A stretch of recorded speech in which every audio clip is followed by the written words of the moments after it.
Welcome, Wapping crew, guys, gals, ghouls, and otherworldly beings.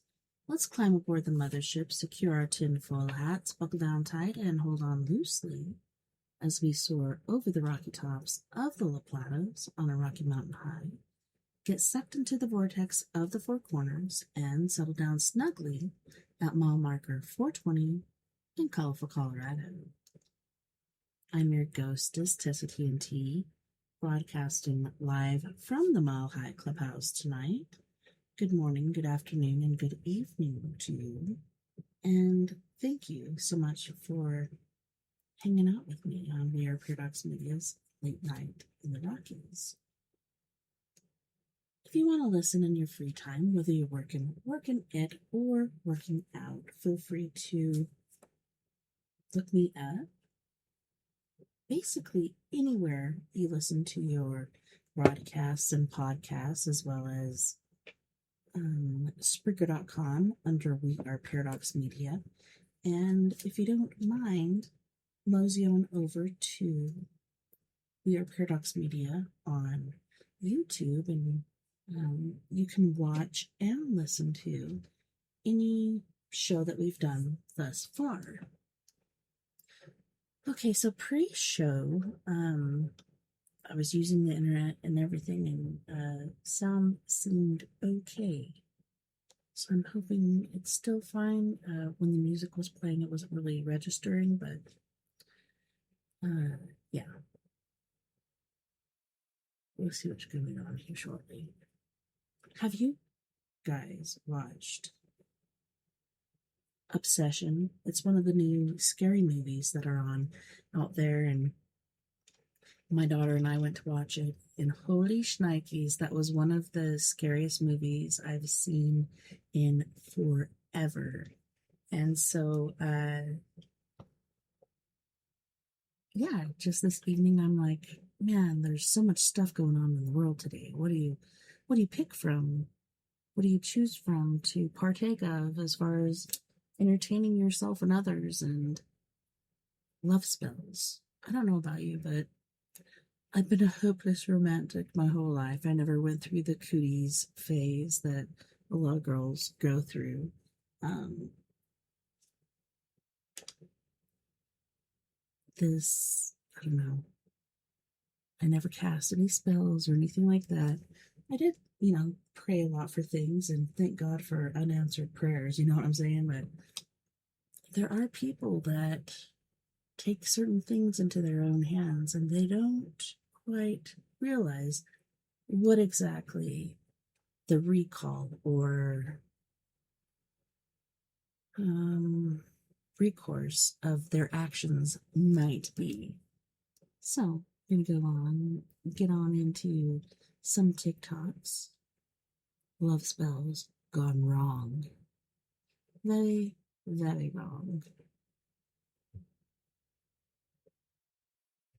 This has to be one of the most horrifying love spell stories that I've told. I don't know who needs to hear this, but don't do a love spell on that man. I am back with another spooky story. So the person who submitted this story claimed that they were a witch's niece, and growing up, she constantly saw a woman come back crying after obsession work went wrong. Now, she said this specific case really stuck with her because it was one of the few times her aunt genuinely tried to refuse the spell. So we're going to call this client Linda. So Linda was about 22 and she was dating this guy named, we're going to call him Marcus. At first he was charming, protected, and obsessed with her, but in a romantic way. Then their relationship slowly turned ugly. This perfect guy in this perfect relationship just started to go bad. He started accusing her of cheating out of nowhere, and he was just this angry man, like he would punch holes in the walls.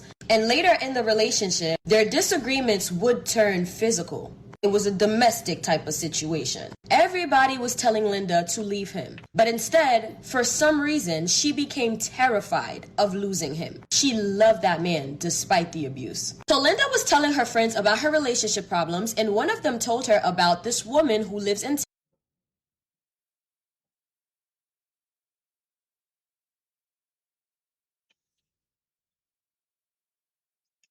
Come on, man.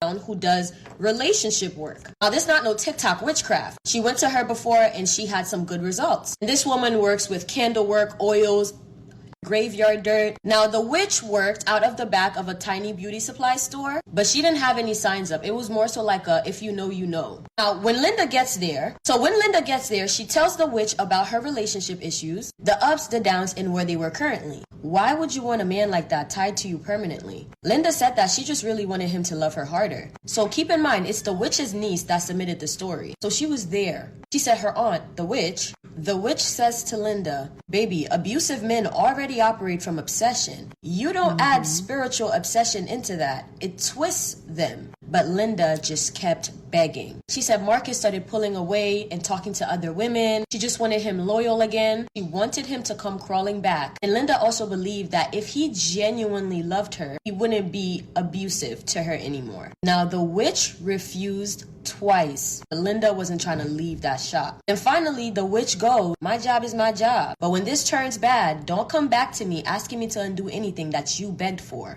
The ritual itself sounded disturbing. Linda bought Marcus's shirt, nail clippings, a photo of them together. Witch used red candles and something that smelled really bad, and then pricked the girl's finger for. After the work was done, the witch told Linda, take it easy. For the first week, Linda didn't come back to the shop, so they assumed nothing happened. But on Linda's end, Marcus was basically changing overnight. At first, it looked like the spell worked perfectly. He stopped talking to other girls, started showing up with gifts. He would cry if Linda even threatened to leave him. He called her 40 to 50 times a day just to hear her breathing. Man. And then it escalated. This video is already way too long, and TikTok is not going to boost it. So leave a comment for part 2. I'm literally recording and dropping part 2 right now. Relax. Y'all want to know why I tell people to be real careful with obsession work? It's because one of my toxins emailed me a story that made me completely stop dead in my tracks, y'all. I was reading this like, girl. The toxins. Welcome back to my page where I don't spill tea, I brew coffee. And not everything that I serve is going to be safe. Now, before y'all start slamming my comments, oh, it smells good. I'm not telling you what to do with your private practices. I'm just telling you what happens when you cross a line that you aren't prepared to defend. So this woman, she was completely heartbroken over a man who had moved on. She wasn't trying to hurt him. She didn't want any revenge. And she wasn't trying to cause him like any pain or anything. She just wanted him to love her the way that she loved him. She wanted that validation. So after seeing a quick tutorial online, she decided to do some obsession work. She said it wasn't anything dramatic, or so she thought. She said she got a red candle, his picture, a jar, and his name was written out like 9 times, and she did a petition. And every single night, she kept repeating the same strip over and over into the flame. And that was make him think about me, make him miss me, make him completely unable to stay away from me. And at first, she said it worked like clockwork. Yes. She said he started texting again, then he started calling, and then he started showing up at her place unannounced. She said he became incredibly clingy and completely infatuated. And she thought she had won. She thought she had gotten exactly what she prayed for. Until the energy started souring. He completely stopped respecting her boundaries. He demanded constant reassurance, and he was leaving dozens of missed calls as if she took 5 minutes to reply. Like, it was too long. And if she went out with her sisters or her friend, he would track her locations and accuse her of hiding things. The love that she thought she was conjuring turned into something dark and suffocating control. But then came the most absolute terrifying part. She said, even when he wasn't physically around, she realized that she couldn't stop obsessing over him either. She stopped eating, she stopped sleeping, and she couldn't even focus on her work. She said it felt like her mind was trapped in a heavy, continuous loop that she couldn't even break out of. So every single thought led right back to him. Every emotion led right back to him. The exact same heavy, dark obsession that she thought she was throwing out to him, she felt it crawling all over her own body, y'all. Her whole life was put on a complete pause while the situation simmered. And eventually, Out of pure exhaustion, she tried to break things off. But the energy did not stop, y'all. He wouldn't let her leave, and her own mind wouldn't let him go either. She finally had to reach out to an experienced practitioner to figure out why her spirit felt so blocked and corrupted. And the second that practitioner looked at her, they told her that you didn't just tie him to you, you tied your own body to him as well. And when you feed a spirit a toxic attachment, you both eat from the same plate. Baby, she ended up having to do heavy cleansing after heavy cleansing, completely scrubbing her space just to feel like her damn self again. She had to completely lock her gates and rebuild her self-concept from scratch, y'all. And she said if she could go back, she would never touch that damn candle in the first place. Because wanting somebody to think about you sounds real romantic on a 60-second video, doesn't it? Until you realize obsession isn't love, it's hunger. Yes. And a hungry spirit, it doesn't know when to stop eating, y'all. Now tell me, do y'all think obsession work is ever worth the risk, or is this exactly why you leave people free will alone? Let's talk about that in the comments, because I'm serving it black today, and I want y'all to drink from a clean source. And don't forget, lock your gates. That's the 2026 mindset that I have for y'all. But I personally be telling people to leave people's free will alone. But that's just me. Anyways, I love y'all, and I'll see you in the next video. Snacks in hand. The vibe is set. Okay. I'm getting scared. Just kidding.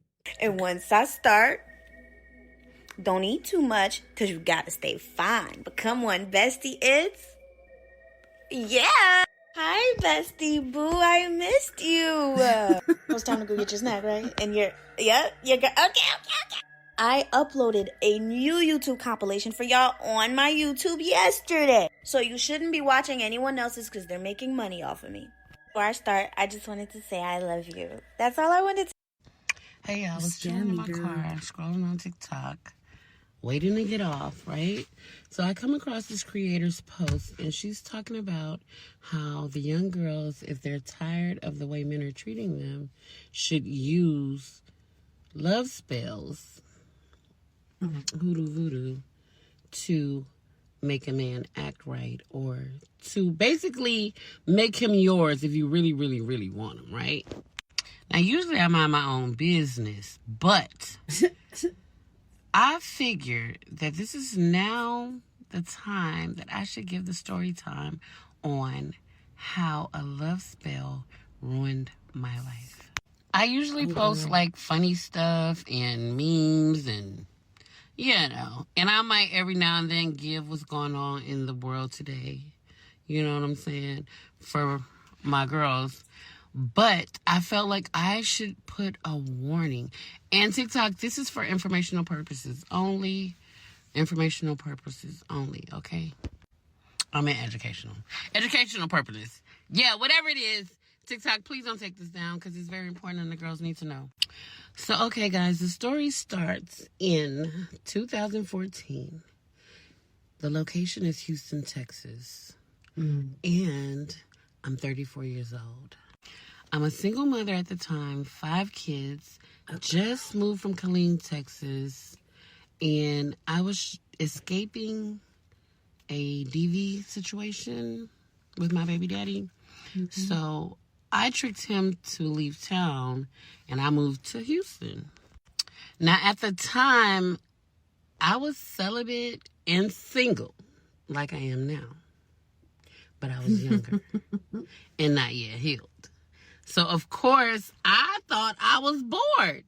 I had 2 jobs at the time. One working at a final expense life insurance company, getting leads for the brokers so that they can help our older generation get covered by life insurance. And the other job was at Texas Home Health, doing home health. I was making money. Life was good. I had no problems. But there was only one thing. I was bored and lonely. 2 ingredients for disaster. Okay, I haven't thought about this in a long time, y'all, so I'm a little sensitive. But here we go. It was a Friday afternoon. I had just got off from my first job, headed to my second job. But at the time, I had just gotten out the streets, y'all. In my past, I'm not ashamed of my past. Just leave it's it where it documented. I can't do nothing about it. I have some regrets about the decisions I made, but I can't do nothing, so I'm definitely not ashamed, okay? Definitely not ashamed. So at the time, I did not have a bank account for several reasons. So I had to go to the liquor store and the gas station to cash my check.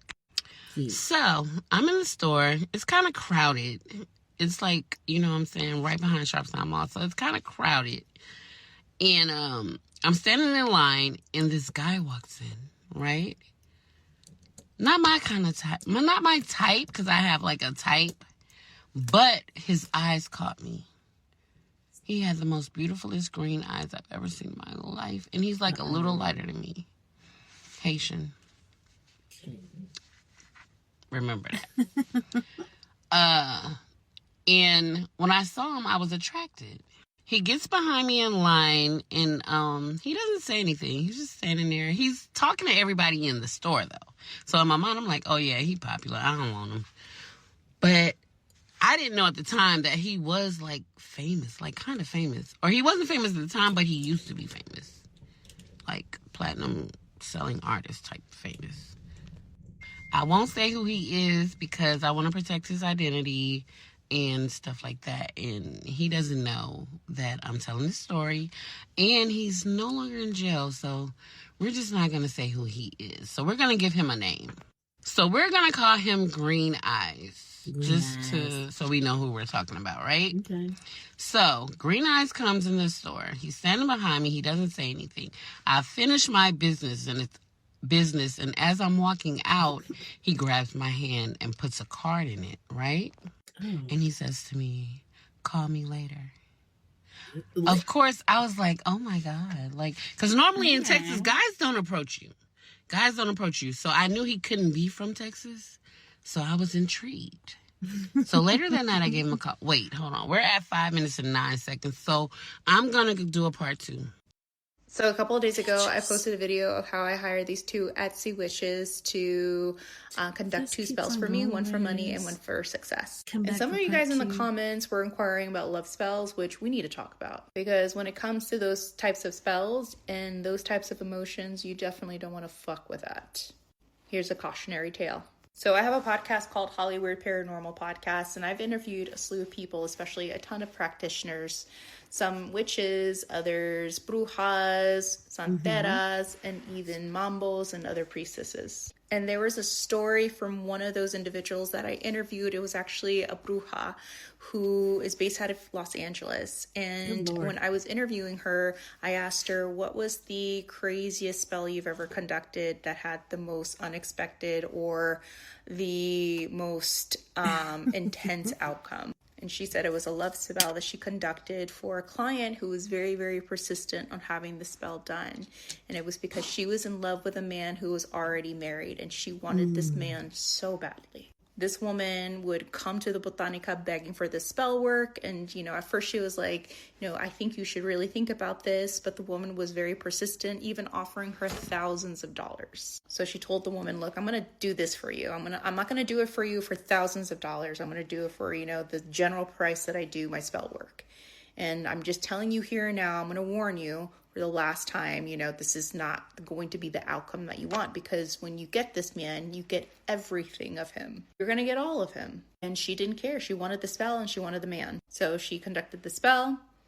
A month later, the girl got the man. The man ended up leaving his wife, ended up moving in with this woman, ended up getting his love and attention, ended up getting everything, including his wife.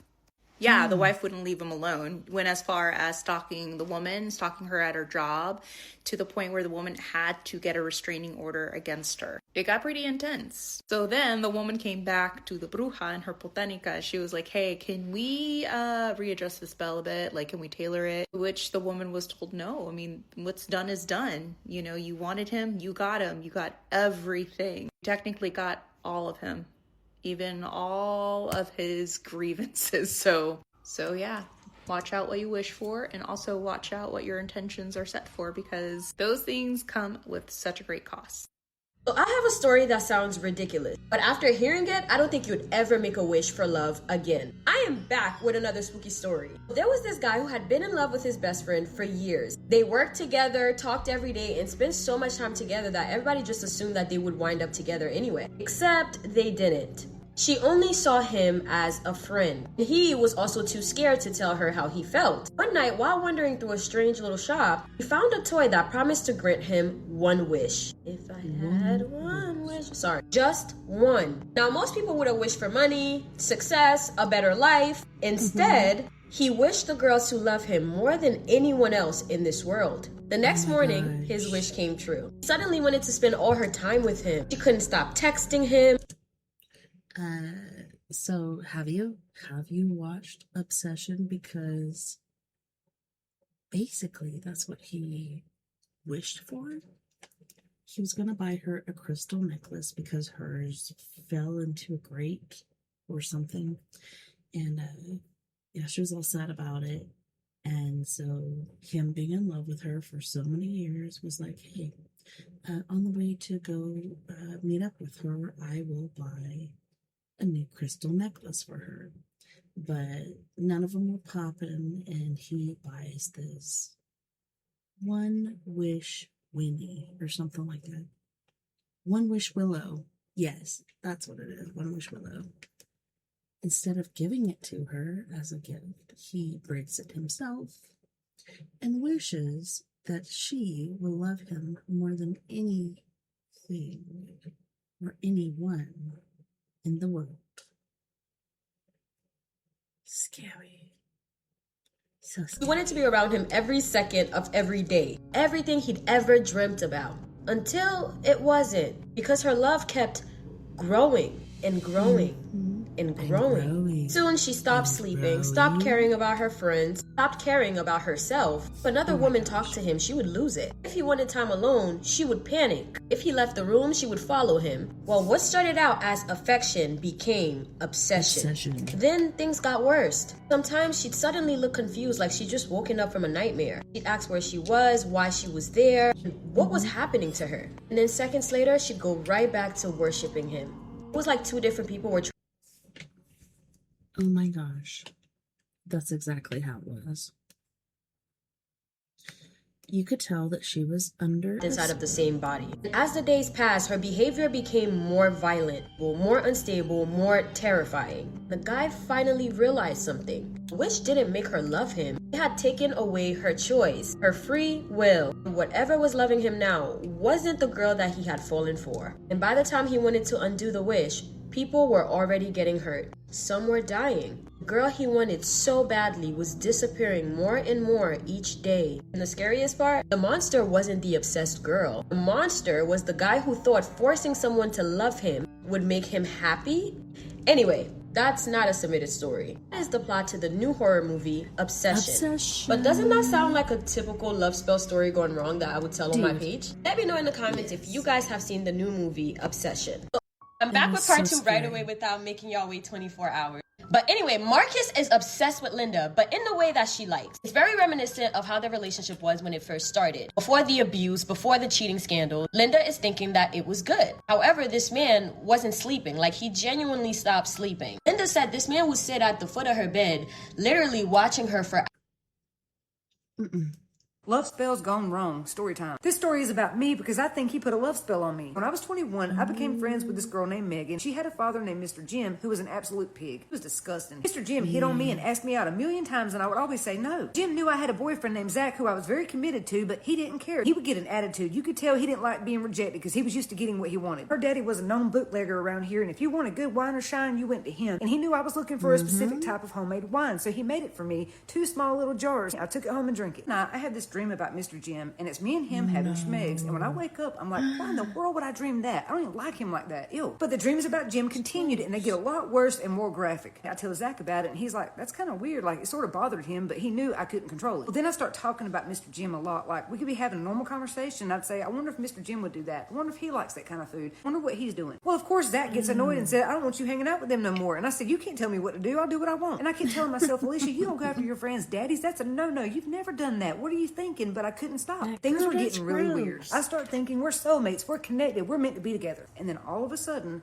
I wake up and all I can think about is Jim. I go over to Megan's house because I want to see her daddy. When I pull up, he's standing out in the front yard waiting on me. We hug and then we kiss. And when he kissed me, it felt like I took a pain pill. It was like straight euphoria. It felt like I had took some kind of drug. I really thought I had fallen in love with Mr. Jim. So Megan comes out and she's like, whoa, oh my gosh, what are you doing, Daddy? Let her go. And he said, no, we want to be together. And she said, Alicia, what? And the way Megan looked at her dad with pure rage, she said, Daddy, you're not doing this to her. Leave her alone. And it felt like maybe they had been through this before. But I didn't care because all I could think about was him, holding him, kissing him, being with him, being his wife. Megan said, Alicia, what about Zach? I said, what about Zach? You can be with him. I don't want him. Megan said, you don't mean that. Alicia, you like Zach. What are you talking about? This ain't you. And I said, yes, it is. I love your daddy. And that feeling got a lot stronger, a lot faster, the more I was physically near him. She said, no, you don't. You hate my daddy. He's a pervert and a pig, remember? Yeah. I said, I don't care. I really think you're just bothered by the fact that me and your father want to be together and I could be your stepmom. Y'all, I was talking crazy shit. I asked Megan, why was she being so jealous? Did she want to be with her daddy? Was she jealous of me? And she said, shut the hell up and get in the car. I'm taking you home. Y'all, I was bawling, crying, begging her to please let me be with her dad. I have to be with her dad. And she was like, get in the car. And then she put me in the car and we left. A few minutes later, I apologized to her and said, as your new mother, I'm going to love you like my own child. I can't wait to be your stepmom. So she spent the night with me so I could not go back over there. And she kept saying, you can't sleep with him. Don't let that happen. I called Zach, break up with him and tell him, never loved him. I always loved Jim. Bye. All that night, I couldn't stop talking about her dad. Like, where is he at? What is he doing? Is he talking to someone? Is he married? Like, I was jealous over him. She starts asking me questions about when this started. I told her about the dreams, which all started the night he gave me that wine. That was when I had the first dream. Some of it is still a blur. I can't remember everything that happened, but I do remember Megan telling me that she was going to fix this. It's fuzzy, but throughout the night, she kept messing with my hair and my pillow. I don't know what she was doing because, like I said, I can't remember it. She said, I promise you, you're going to feel different in a few days. I said, no, I love your dad. I'm marrying that man. That night, I had one of the scariest night terrors I ever had, and it was of her father, Mr. Jim, coming up out of the ground,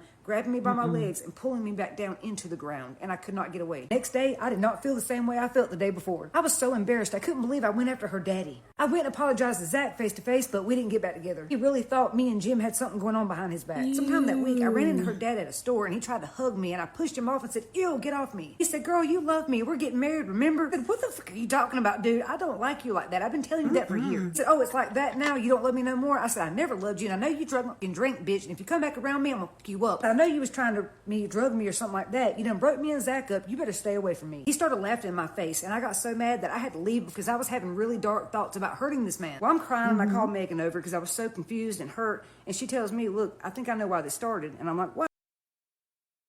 What? Girl, come on. Don't do this to me. Come on back, man. She said, my family is originally from the mountains in North Carolina, and my grandma and great-grandma did roots. So my dad knows a lot about it, and I think he might have done something to you. Megan also told me that her dad had been known to do stuff like this just to get laid and take the spell off once he got what he wanted, leaving these women feeling hurt, confused, and out of their mind like they just lost it. That's how he got 6 kids by 6 women who hate his guts. I don't know if that's true, but that's what she said. So we go back and forth between, did he drug me? Did he put a spell on me? We don't know. All I can tell you is one day I was falling in love with Zach, and the next I was in love with her father, a man that grossed me out so much I'd get nauseated around him, and then I was going to marry him. I don't know what he did, but he did something to me. He said, but my daddy knows nothing good comes from doing this stuff. You could have got hurt. Him, me, Zach, any of us could have been hurt. She was absolutely right because during all that, I was having some crazy dark thoughts, stuff I had never thought before. And then Megan was gone. She took all her stuff and left, didn't even say goodbye. I never saw her again. He left North Carolina too, but I don't know where he went. So while filming this, I did a background check on her father, and you will not believe what happened to him. It took me a while, but I finally found his obituary, which was linked in another country to an article about him being by his last wife. I don't know the situation, and I'm not saying he deserved it, but I have to wonder, did he finally mess with the wrong one? I don't know if he put a hex on this woman or if he drugged her or what, but either way, she's him to death. And no, I'm not going to show the article because it's not fair to Megan. She don't deserve to be punished because of what her dad did. I would never dox her like that. Megan was always a really good friend to me, and of course I changed all the names. I always use fake names to protect the people in my stories, but I will say that Megan is doing great for herself. She's successful. She has the family she always wanted, and I'm really happy for her. What spell work did you pay for that cost you hundreds of dollars and it didn't even work? I'm asking this because I'm not someone who likes... I never and have never, let's rephrase have never, because you don't ever want to say the N word, and have not ever paid for anything like that. When I believe I was like 16, maybe 17, moved to Arkansas from Colorado, was living with some roommates because I didn't like my sister's situation, but I called the psychic. We all did that night because we were all drinking tequila and being dumb and calling psychics. And then it was finally my turn. And yeah, this chick on there wanted me to sit there while she meditated. So I'm going to need to go and meditate now, and I will come back when an answer comes to me. And so I sat there. Oh my gosh, don't do it, folks. Do not pay for spell work. Do not, like I said, like the worst I did was pray, enter into my journal, all kinds of different things. Like, those are the two ways that I asked for things or projected things that I wanted into the universe, was journal entry and prayers to my Heavenly Father. I've always, since I was a little kid, been love hungry, so yeah. Spell work I haven't done. It's always scared me, and so hearing these stories, I'm just like super intrigued. To brag about the success of my spell work, but I have a lot of people that come to me that think that I'm unsuccessful because I charge affordable rates. Excuse the fuck out of me if I'm one of the ethical witches out there that knows what it's like to need spiritual services and not be able to afford them because people want to use your vulnerabilities and exploit them to make them as much money as they motherfucking can. I have so many people that come to me that have paid $300, $500, up to $3,000 for a spell, tell me that it was unsuccessful, ask me if I can fix it for them or what the practitioner did wrong, and then when I tell them what my fees are, oh wait, I thought you would do it for free, so you went to a fake ass motherfucking witch who took your motherfucking money, and now you want to come, it's wax, it's Kendall from Spellwork Wax, and now you come to me and you want me to do it for the fucking free for you just because you see that I'm more affordable. So I'm the one that wants to actually help people, which there's very little of us. Okay, the only other people who I see are very affordable like me are my friend Anastasia and my friend Copy. Oh my gosh, we're some of the only ones that actually want to help people that are not charging fucking hundreds of dollars for something like this. I used this love spell to make this guy fall in love with me, and I think that I may have unalived his girlfriend. Story time. The story did not happen to me, but I'm gonna go ahead. I used this love spell to make this guy fall in love with me, and I think that I may have unalived his girlfriend. Story time. The story did not happen to me, but I'm gonna go ahead and tell it in the first person. The person who did submit it wants to be anonymous. So I used to work with this guy named Carlos that I was really into. Not long after, I found out that he was actually already dating somebody from work. Let's call her Cindy. At first, it really sucked, but it got really, really bad when I found out that Cindy was actually not who she said she was, or who she pretended to be. Night, I was at a club with a bunch of my friends when I come across Cindy. She's at the bar making out with some random guy. He even ended up going upstairs with this random guy. She was 100% cheating on Carlos. I could have stayed out of it, but I didn't. Coworker gave me the number of this woman who does rituals. She warned me that it would work, but there was one consequence that I didn't really take seriously at the time. Apparently, this ritual can only be done once, and it came with consequences. I really wanted him, so I didn't care. Went to see this woman. The place felt extremely weird. I can't really explain it, but it was just dark and off. She had me bring a picture of me and Carlos, and she used oils and candles and some prayers. And then why are you reading this right now? If it's an actual memory you had, you don't need to be reading it, but maybe you wanted it to pace a certain way. Both of the photos together. I went home and did everything she told me, and after a few weeks, things actually started to change. Carlos actually found out that Cindy was cheating on him, and they ended up getting into a huge fight, and they broke up. Cindy even ended up getting fired. Carlos was really upset, and somehow I became the person that he started talking to. We ended up getting close really, really fast, talking every day, sitting together at work, just joking around. Then one night, he kissed me. I honestly thought things were perfect until out of nowhere one day we find out that Cindy had actually passed away. I got in a really bad car accident. The way people described it, it was extremely bad, and that's when I started to feel like something wasn't right. I ignored it and tried to just focus on Carlos and I. I was even making plans of Carlos and I moving in together. Like, I wanted him to move into my apartment. But before I could even ask him, something else ended up happening. My mom had keys to my apartment, and one day she just randomly showed up when I was at work. She had found the photos that I used for the ritual, the ones that were tied together, and she ripped them apart. When I walked into my house, she was yelling at me, saying that she didn't know what I was messing with and that I was wrong, that she didn't raise me that way to mess around with things that I shouldn't. After that, things started to change between Carlos and I. At extremely distant, like completely different, conversations fell off. He stopped acting the same around me. I panicked and I started to rush things, and I asked him to move in with me. He immediately told me no. After that, he just completely stopped talking to me, and it was awkward because we were still working together. Eventually, I found out he started seeing someone else from the same job. Things got so bad that I ended up having to quit that job because I couldn't stand seeing him with someone else right in front of my face. Yeah. A few months later, I started having sleep paralysis, and I would wake up where I couldn't move, like something was sitting on my chest, and I could feel breathing near me. Then I started hearing things in my apartment, like footsteps or someone saying my name. Then one night I saw her, Cindy, the girl that Carlos used to date. She was standing in the hallway right outside my room just staring at me. I thought that I was imagining it, but it kept happening. Sometimes she'll be at the foot of my bed. The one time I woke up and she was right next to me. Her face didn't look normal. I honestly don't know how to explain it. Her face just looked off. Never says anything. She just stares. I swear every time it happens, she just keeps getting closer and closer to me. I tried going back to the woman that had initially done the spell, the love spell, and she completely refused to help me. She tells me to leave, that she had already warned me that the spell can only be done once, and once it's done and it's broken, there will be consequences. I tried praying. I had tried having a priest come bless my apartment, but nothing works. I barely sleep now. I keep the lights on all night, and I still feel like someone's there. I think that breaking that ritual must have started something, or if anything, it at least made it worse. That's where she ends her email. Again, love spells. Why? Why do you guys keep stop messing with love spells? Your person will not need a love spell for them to love you. Your person will naturally and organically love you. Stop with the love spells. You are only literally hindering yourself from finding the actual person that's meant to be in your life. You don't want to inject something so artificial that it covers what can actually be. So, all right. Went through a full young life of being with one person. I left that person because it was an abusive relationship. I joined the military. I dated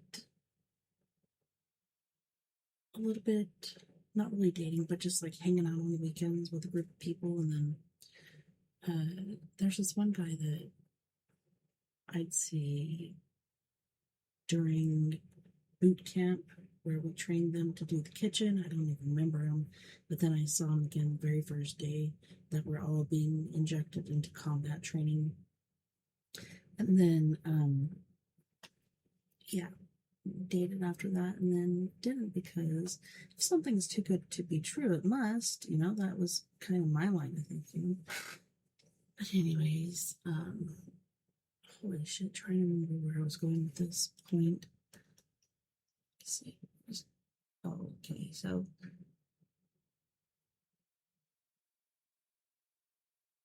after all this happens, I end up being with a person that totally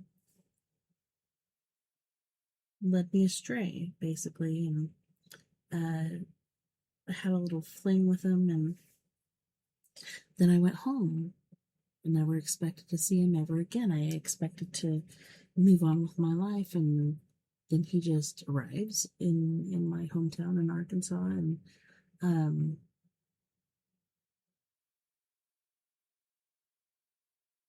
I don't know, it just totally messed everything up. There's something about a love spell on there, just wishing something would happen rather than what did actually happen. I don't know, there's really no way to really explain that, but then I finally get to a point where I'm single, I have a child, and I chose to be a single parent instead of putting my child through such negativity, etc. And I was just flabbergasted that why am I still single, My daughter is this certain age, and I don't go out to bars or anything like that. I just go to work, go home, like do the things that I need to. And of course, it's hard to meet somebody like that, but I meet people because I do work with the public, and I've never had anybody want to date me. And I asked my boss at the time, I'm like, is there something wrong with me? Like, why has nobody wanted to date me? And he said the wisest words that I had ever heard at that point, which I live by still today, and it was the fact that you can't look to someone else to bring you happiness. You need to find happiness within yourself. You need to find love within yourself. Without loving yourself, you won't find love without. If you do, it won't be the love you want, and so on down the line. Really helped me out quite a bit. It was quite amazing. You don't want to find someone to complete you. You want to find someone that complements you, your soul, your energy, your love. Very important stuff, tell you what. Don't be doing any spells or black magic or nothing. That ain't good. By getting so stuck on a person. Okay, story time. So I had a client about a year and a half ago come to me saying that she wanted to bring her man back to her life. So I was like, okay, yeah, why not? I can do that for you. Done a little divination work. I advised her. I was like, probably shouldn't bring him back because I feel like there's pieces of the story that's missing, right? Mm-hmm. But she was dead set on it. She was going to do it. So I was like, okay, whatever. So, done the spell for her. I told her, be careful what you wish for because you always get what you want. It's just a matter of time. You may not get exactly the way you like it, but you're going to get what you want. So, fast forward a little bit. 2 days after doing the spell to bring her friend back to her, her sister dies. Mysteriously, her cancer came back and she ended up passing away. I felt bad for her. And she called me up crying, talking about this isn't what I asked for. And I'm like, I have nothing to do with that. She said she'll do anything, whatever the price is, she'll pay it. I had nothing to do with it. I said, well, did he reach out to you? And she was like, yeah, he reached out to me and he's starting to show me more attention. And this isn't how I wanted him to show me attention. And I'm like, well, the spell worked. You got what you asked for. So, fast forward 3 months later. Then she comes back to me and tells me things are starting to go sour in their relationship. That she wants to put another spell on him to make him crave her more. And I advised her that I typically don't like doing obsession work because it can go dark pretty quickly. If you know, you know. Well, she insisted on doing it, so I said, okay. I said, just remember last time we had a tragic event that happened. Just be careful this time, it may not turn out the way you wanted. End up doing a spell for her. Things go dark. About a month later, she puts an air tag on his car. After she puts the air tag on his car, he goes and tries to trade his car in. He finds the air tag. He goes ballistic. Comes back home. Turns into where the cops being called and all this other stuff. It's really sad. Moral of the story is, do not bring back negativity in your life. Sometimes people are meant to be separated and they're better off just being friends or better off not being together. Her situation went from her lusting after him, wanting him back into her life, to him end up becoming a domestic violence case. Oh, no. So one thing I would like to stress to people when y'all go and you try to get love work done, be very mindful about what you're asking. Yes, people will come back into your life. Yes, they will be there. But the question is, how did they treat you before they left? Were they cheating on you? Were they beating on you? Were they threatening you? Were they stealing from you? Just because we bring them back into your life does not mean we're going to change those characteristics. So just be careful what you wish for. Toxins. I'm back with a different story time today, and this one is about a love spell gone wrong. How many times have I told y'all to stop fucking with people for real? But welcome back to my page where I don't spill tea, I brew coffee, and not everything that I serve is going to be safe. So this story was sent to me by a woman named Kayla, and she said that she almost didn't send it because she was still dealing with the aftermath of everything that went down. And Kayla told me that she was in love, y'all, and not the healthy kind. She said the kind where you keep forgiving things that you know you shouldn't, and the kind where you know that you're being played, but you still can't let that motherfucker go. But you still want these people anyways. So she said he would disappear for days, and then he would come back like nothing happened. He'd be hot one minute and cool the next. And every time he pulled away, she said it was like she felt herself losing control. And that was it. That's when she told one of her friends about it. And they stepped in and they told her about her love working. She said it was something quiet, something easy, which we all know, quiet and easy ain't always the best. She said all it takes is a small amount of your menstrual blood and you mix it into his drink and it will make you yours. That's what her friend told her. And she believed her. So Kayla said she hesitated at first, but desperation will make you do things that you wouldn't normally do. Especially when you think you're in love and you think this man is slipping through your fingers. So guess what Kayla did, y'all? She did it. One night when he came over, she said she poured him a drink and she stirred it in and she didn't say anything. Nothing. And she said at first, it worked. She said he changed almost overnight. She said he started calling her every morning, texting her all day, wanting to see her constantly.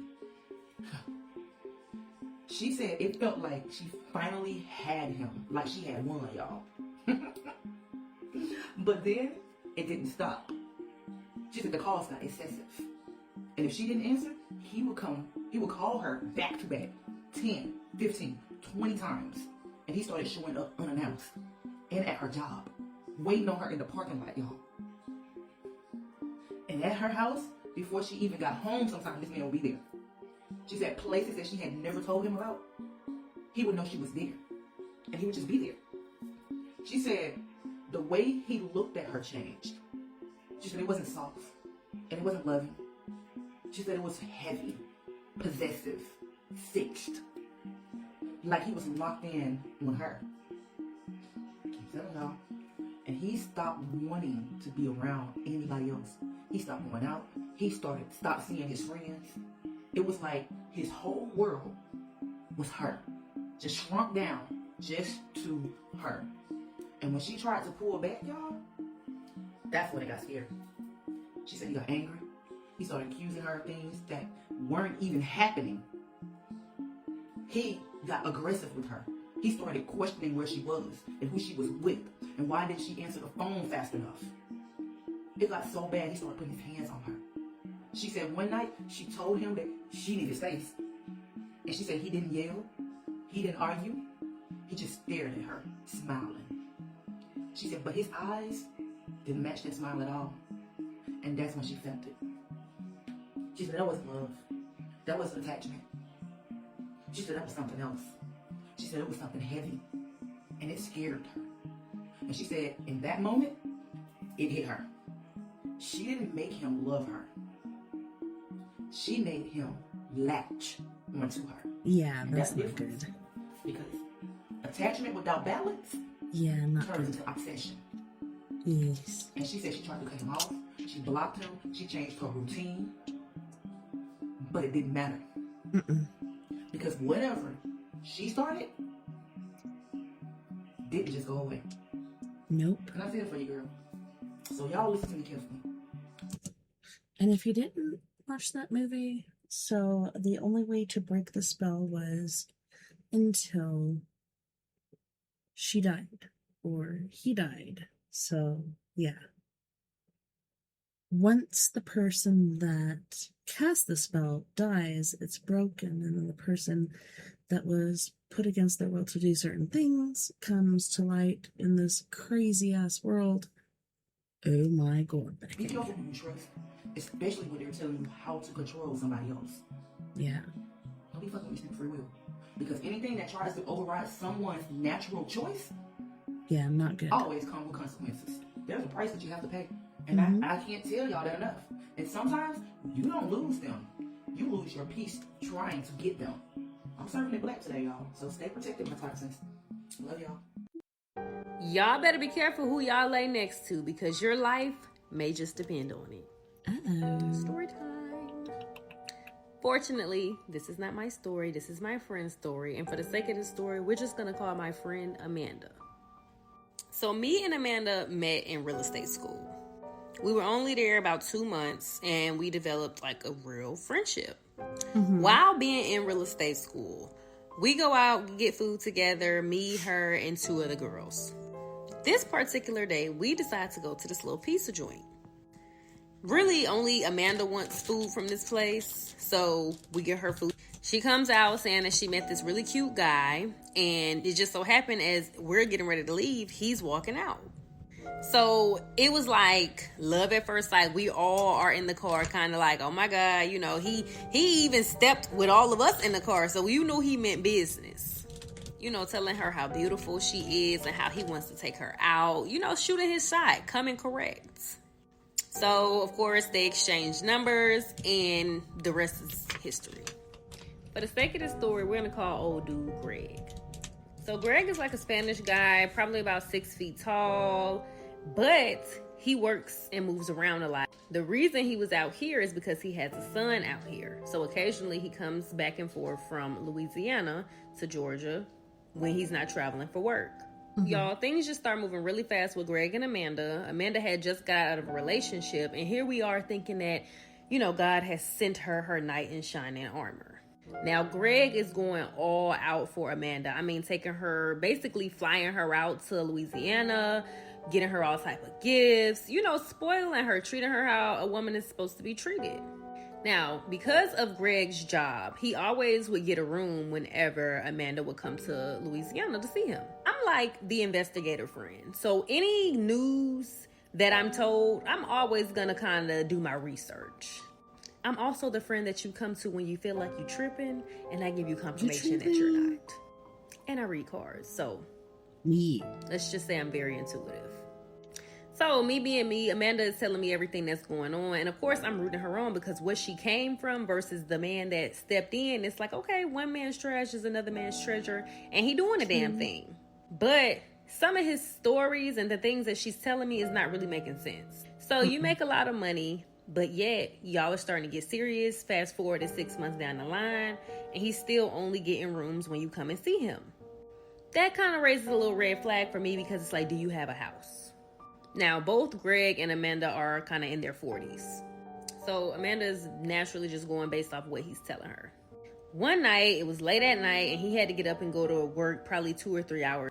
Amanda gets up, goes to the bathroom, but she feels like she's being watched. Now, if you from New Orleans, you from Louisiana, you already know kind of what get down out there. And her senses started kind of telling her like she's not alone. She feels like every move she makes is being calculated or accounted for. It's to the point where now she's spooked. She's paranoid. She can't sleep. All of a sudden, she starts to see shadows like dancing on the wall. And she knows at this point, she's not getting back up out the bed. I once did a love spell and it backfired so hard it humbled my craft. So I once did a love spell for an ex. Not to bring him back. No. I did a love spell so that this man would fall in love with someone else and he would stop orbiting my romantic life. Oh, wow. And listen, younger me thought I was being so responsible. Yeah. So mature, so spiritually evolved. Except the thing was, I wrote the vaguest petition known to mankind. That is so cute. Like, in all fairness, the spirits had nothing to work with. So here I am, lighting candles, burning my incense, putting my offerings down to the ancestors and being like, help a gay out. I thought I had it down. I thought it was going to be perfect. It was going to slap. It was going to slay. But instead of this man finding someone else, he ended up becoming more infatuated with me. I effectively cast a please obsess over me harder spell without meaning to. Yeah. And the universe was kind of like, oh, you want specifics? Well, you didn't give specifics. After that whole circus, I learned two major things that I think all beginner witches need to know. The first is that your petitions need to be specific. Spirits are not Google. They will not autofill. They will not autocorrect. And the second is that love magic is just not beginner friendly. It can be really unpredictable, and if you don't understand how it moves the energy, it can clap back. So yeah, learn from my chaos so you don't have to repeat it. Follow for more witchcraft lessons, and leave a comment if you've ever had a spell go horribly sideways. The time my homegirl put a love spell on this dude I used to go to middle school with and high school with, part 1. So I'm gonna go ahead and give y'all a little backstory on this part right here. So we just gonna call my homegirl Tasha, and we gonna call the dude Rod. So I used to go to middle school and high school with your boy Rod, right? I ain't even gonna lie, he was a lame. He ain't never get girls, you know what I'm saying? Braces, you know what I'm saying? He was just a complete cornball. Years ago by, you know what I'm saying? I'm maybe 20, 21. And if you're from Tampa, you familiar with a place called Ybor City. It's pretty much a place where all the clubs at, you know what I'm saying? Script, you come visit, or you just want to hang out, you just go there and hang out. So, you know what I'm saying? Every now and then I go out there to hang out, I see him, we'll shake hands, you know what I'm saying? I wasn't really cool with Buddy like that, you feel me? But I knew him from school, so I would always shake his hand when I see him. And I must admit, man, bro, like, definitely came up, you know what I'm saying? Bro had on his little jewelry, you know what I'm saying? Clean outfit, nice car. You know what I'm saying? He definitely doing his thing now that he's an adult. Okay, enough with him, man. Let me tell y'all about Tasha, right? So, I met Tasha probably like 5-6 years ago, you know what I'm saying? We was cool. Me and her ain't never crossed that level, though, you know what I'm saying? We just popped off as good friends or whatnot. Yeah, man, so Tasha was like probably an 8 out of 10, you know what I'm saying? Nice little body, look good and everything, you know what I'm saying? I just ain't never take it up with her because, you know what I'm saying? I hate to say it, but she was a gold digger. She was all about that paper. So, yeah, eventually, you know what I'm saying? We'll become good friends. We'll hang out, you know what I'm saying? And just do what friends do, you know what I'm saying? Okay, now that that's out the way, so I'm going to tell y'all how they meet, right? So, me and Tasha go out to a club called Club Piranha in Ybor City. You know what I'm saying? I got my drink, man. I'm in that vibe and turning up. Tasha and that turning up. You know what I'm saying? And it's just lit. You know what I'm saying? Like Piranha always been. I don't know how it be now, but it was just lit. So Rod walks up to me while I'm with Tasha, dap me up. You know what I'm saying? We chop it up for probably about a couple seconds. He walk off. And boom, this guy reminds me of a young Snoop Dogg, but more ignorant. Boom. Soon as he walk off, Tasha tapped me like, dang, who that is? And you know what I'm saying? I pretty much said, oh, that's just, you know what I'm saying? That's my dog. You know what I'm saying? We went to school together, whoop the whoop. She was like, well, you need to call him back over here and introduce me or whatnot. So I'm like, man, I ain't your damn servant. Like, man, if you want to talk to him, go talk to him. You feel me? He just seen you with me. Go holler at him. So I get the, man, she tripping and go to turning back up and join my night. You know what I'm saying? So bruh end up walking past again. This time I tapped him and was like, hey, man, my homegirl say what's up. And he was like, damn, ain't she with you? I was like, nah, that's my homegirl, bruh. So he was like, oh, cool, bet. So they go to talking or whatever, and they exchange numbers. But anyways, man, I'm finna go ahead and end part 1. Y'all make sure y'all... Here are the mistakes I wish I had not made as a witch. If you don't know me, my name is Celeste Mott. I've been practicing magic for 20 years, and now I teach other people how to unlock their magic. But at one point, I too was a baby witch, and I did a lot of things wrong. When I was... So does that mean Hello Kitty's a golem? 22, I used magic to get my ex back. Big mistake. First of all, the ex in question was entirely... An ex is an ex for a reason. You don't call them back unless you're like, hey, I think I forgot something very important at your place. Or in your car or something. Otherwise, shh. Not worth it.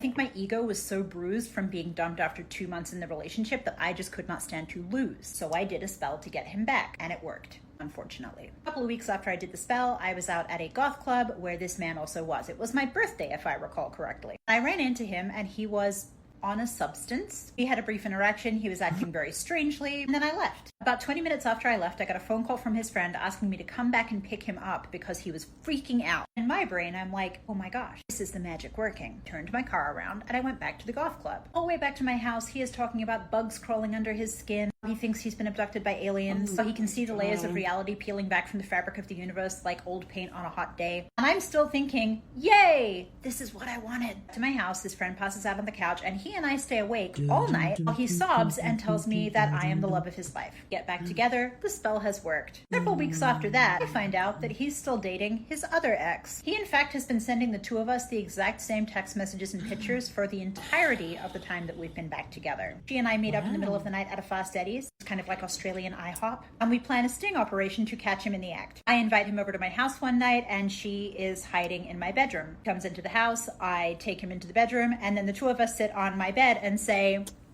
have something you need to tell us? He goes for the door. I've locked the door. He cannot leave. And we all spend about 3 hours trying to get to the bottom of why he is such a lying liar who lies. If this wasn't emotionally scarring enough, at one point, she and he go outside my house to smoke a cigarette together. They're out there for a real long time. My nervous system is jacked at this point. I am freaking out. I come back inside, she tells me, we're actually really tired. I'm gonna take him home. Which just makes sense because he lives closer to me. So I'm just gonna drive him home. They leave and I realize that I've just been broken up with again, I think, in arguably one of the worst ways possible. This story actually ends on a much darker note that I will not talk about on TikTok. Suffice to say, from that point on, he and I were no longer in contact. These are the consequences of doing a love spell on a person. I came across the story on here. It was actually in Spanish, so I'm going to go ahead and translate it to English, and I'll tag the original creator down here. So Gloria has been practicing witchcraft for the past 5 years, so much so that she has become very well known around her neighborhood and she has a ton of clients. One day she was having a birthday party at her house, so she invited a bunch of her friends and a bunch of her close neighbors. When she sees a girl that she didn't recognize enter her home, she assumed that this was probably one of her friends who had invited another friend. The girl goes up to her, introduces herself as Peggy, and tells Gloria that she needs her help.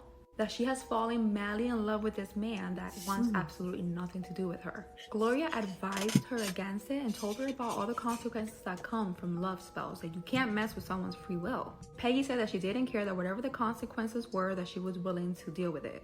The next day, Peggy went to Gloria's house and Peggy handed her a jar. In this jar, there was this white powder. Peggy told her to take a very small amount out of the jar and to add it to one of his alcoholic drinks. And to also do it on a Friday, because apparently Fridays are the most strongest days to do this stuff. That Friday, Peggy ended up having a huge party at her house where she invited just about everyone, including the boy and Gloria. As the party was going, everybody was dancing, singing, having a great time. Peggy starts getting a bunch of drinks ready for her friends.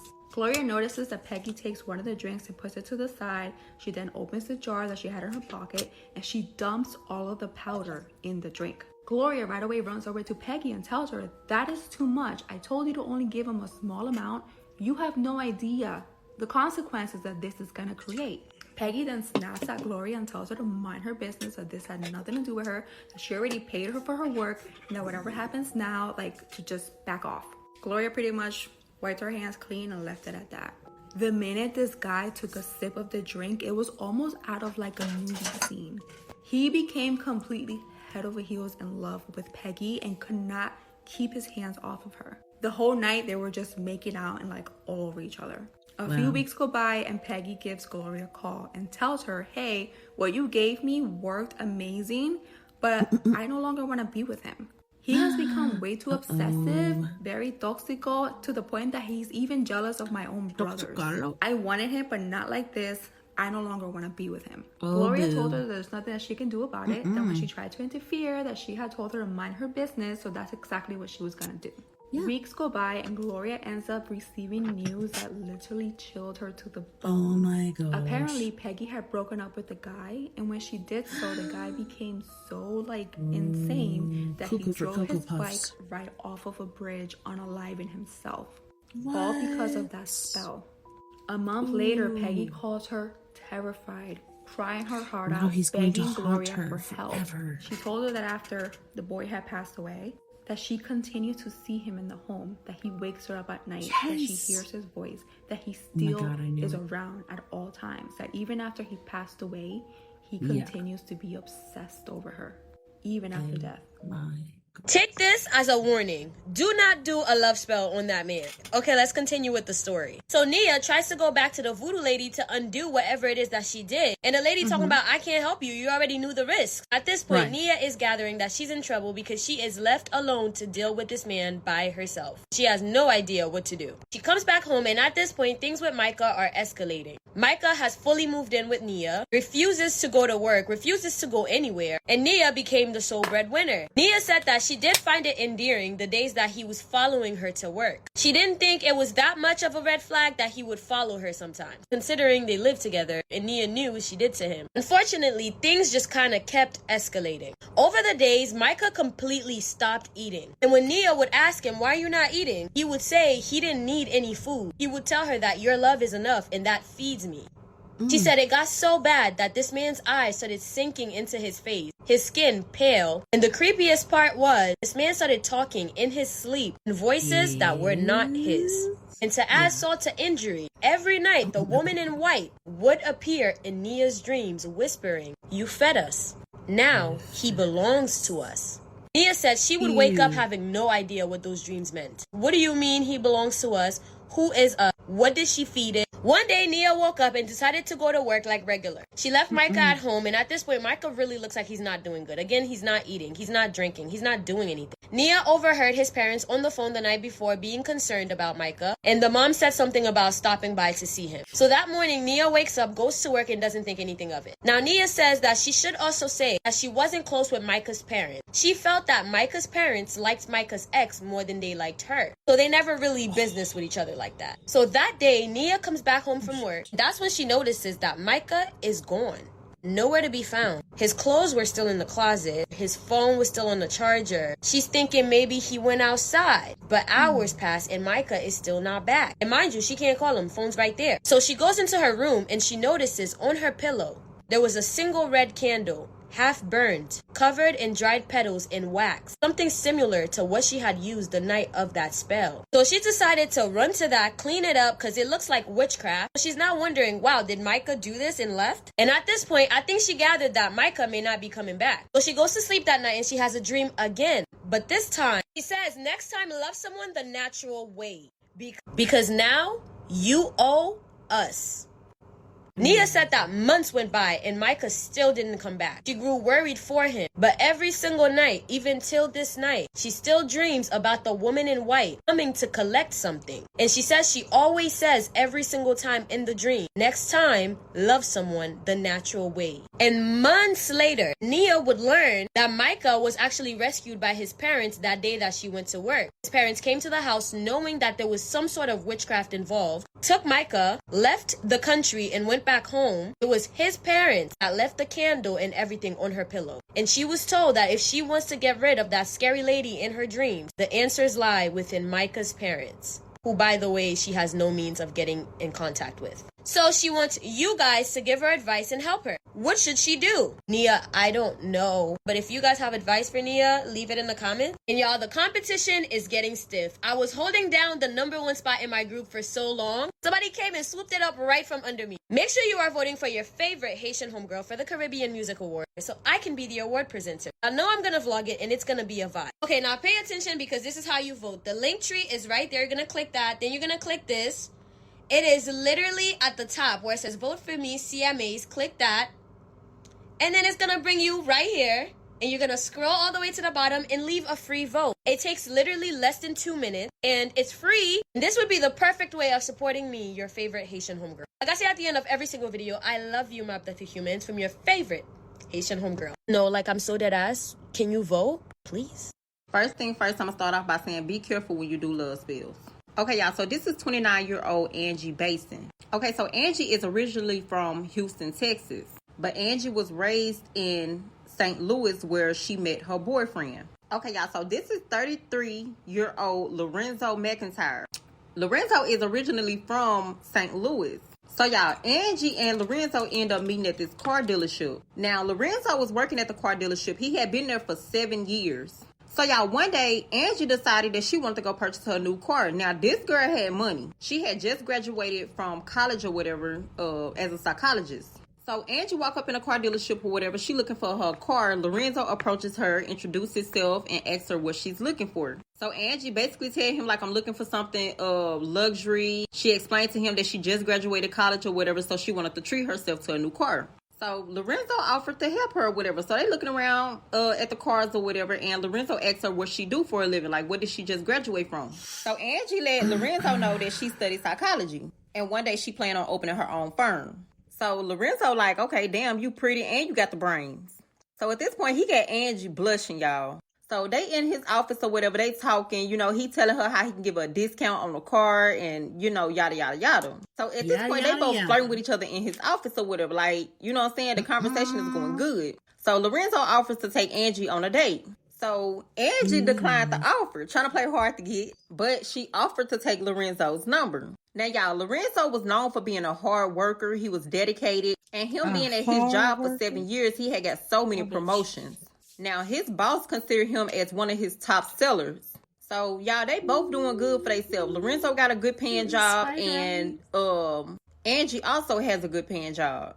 So, y'all, Angie was telling Lorenzo, like, I'll take the all black Benz with the black rims. So Angie was telling Lorenzo, like, don't worry about financing. I will be paying the car off cash today. So at this point, Lorenzo looking at Angie like, damn, this bitch got money. So Lorenzo like, damn, you doing it like that? So Angie was like, it's just a little something. It's a present to myself. She asked Lorenzo, do he think that she deserve it? So Lorenzo like, hell yeah, as a psychologist and you just graduated, he like, it's always good for you to treat yourself every now and then. So Angie was like, yeah. So y'all, while Lorenzo is finishing up her paperwork or whatever to her new Benz, they like making small talk. You know what I'm saying? They flirting with each other. Angie flirting, Lorenzo flirting. Like the conversation is going real decent. So after everything is done or whatever, Lorenzo tell Angie, you know, don't forget to hit me up or whatever. I'll be waiting on your call. So Angie like, you know what I'm saying? I'm sure you will be. Like, bitch, I know. So y'all, fast forward, a couple days go by or whatever. She had been ghosting him since she been to the car dealership. So around that 4th or 5th day, she ended up reaching out to him. Lorenzo offered again to take her on a date. This time, she was willing to go on a date with Lorenzo. So they go on a date or whatever. Lorenzo already knowing that she like a high maintenance female. So he ended up taking her to this nice restaurant, y'all. It's beautiful. So it's one of those restaurants where you like high up in the air, and then like you're in a ball and you're spinning. You know what I'm saying? Like the dinner tables and stuff like that. Like, it's this ball spinning. You not spinning, but it's this ball around y'all just spinning. Y'all, it's a very nice restaurant. So at this point, Lorenzo feeling like he need to impress Angie because he don't want Angie feel like, you know what I'm saying, he coming off as a man that ain't got money when he know he got money. So y'all, Angie was impressed. Angie like, okay, I see you. So Lorenzo like, yeah, I gotta do something special. Like, I feel like me and you will be a good match. So Angie acting like she don't know what the fuck Lorenzo talking about. Like, what you mean we'll be a good match? So Lorenzo tell Angie straight up, like, I see you being mine one day. So Angie, being how she is with a straight face, she like, really? So y'all, Lorenzo like, yeah. So fast forward, y'all, they having a good night. Like, everything is going great. Angie feeling the day. Lorenzo feeling Angie. So y'all, fast forward a couple weeks. At this point, they have been talking for a couple weeks. Weeks turned into months. Months turned into a year. So after a year and a month or whatever, Lorenzo asked Angie if she would be his girlfriend. So y'all, at this time or whatever, Angie said yes because they had built a bond or whatever. You know what I'm saying? They was real close with each other. They felt like they knew each other in order to establish a relationship. So by them had been talking for a year, it really didn't take no time for them to move in with each other. So y'all, at the time, Angie had her own place, and so did Lorenzo. So instead of them moving into one another's spot or whatever, they agreed to purchase a home together. So y'all, they end up agreeing to move out in the country. And y'all, they had this big, beautiful, nice brick house. Like, it was a nice house.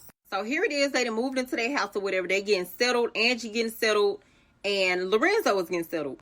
So y'all, later on down the line or whatever, at some point they end up talking about having kids. Angie also mentioned marriage to Lorenzo. Now, Lorenzo was okay with the marriage and stuff like that. He felt like, you know what I'm saying, he was up in age to where he was able to settle down and commit. But as far as like the kids and stuff, he wasn't really feeling it. Now, that was a big problem for Angie because Angie always dreamed of having a family of her own. So Lorenzo was basically telling Angie, like, let's not push it let's not force it. Like, if it happened, it happened. If it don't, then, we're not going to take like extra precautions and stuff like that just to have a baby. So Angie agreed. She agreed that when it's God's timing, then, they would have a baby together. So fast forward, y'all, everything in their relationship is going good. Now, like I told y'all, Angie is originally from Houston, Texas. What? So behind in Houston, she left her best friend, which is Amani. This is Amani Glover. Amani is older than Angie, but just a year. So she 30 years old. So Angie would call Amani and tell Amani,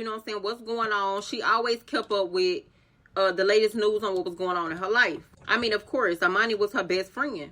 So Amani basically telling Angie how proud she is. She feel like she accomplished what she always dreamed to accomplish. Now, when I say Amani was a best friend to Angie, wouldn't shit slide past Amani. Like, if Amani was the type of person, like, she could read you. She was one of them type of bitches that'll read the room. So Angie offered Amani to come down there and meet Lorenzo. So Amani paid for her plane ticket or whatever to come down there where she at. So Amani was like, I feel like this would be a trip for me and your mom. That way your mom can meet Lorenzo too and see what she think. Now, Angie and her mama, they wasn't really close, but they had a relationship. So this is Angie's mom, Taylor. Now, y'all, I know Taylor look young, but Taylor is 54 years old. Taylor is also one of them hot maintenance ass females. Like, she keep her hair did. She keep her nails did. She always working the finest of the finest. Now, Angie's mom ended up serving, I think, like 15 years in the military. So Taylor was not the one that raised Angie, but she was involved in Angie's life. She would send money, she would call, write letters, she would do anything that she could to like connect with her daughter. But it's nothing like having your mama there physically. So this is Taylor's mom, Joy. Joy is the one that raised Angie. Now, as y'all can tell, Joy was a witch. And she was a witch that had years and years and years of experience. This woman is 92 years old. She studied witchcraft all her life, basically. Now, Taylor and her mom, Joy, they did not have a good relationship because Joy felt like, Taylor left Angie at a young age, she could have waited to go to the army, at least till she was able to understand. So Joy blamed Taylor for that. So every time, y'all, they would have like little words and stuff like that, but they would try to come together for Angie's sake because Angie didn't like when they fought. Now, this is Lorenzo's lawyer, and this is the judge. Y'all comment part 2 if y'all want to know how he ended up here. Try not to wander off too much. Don't let your fears control you. I smacked you down because he said you was too tall. Alright.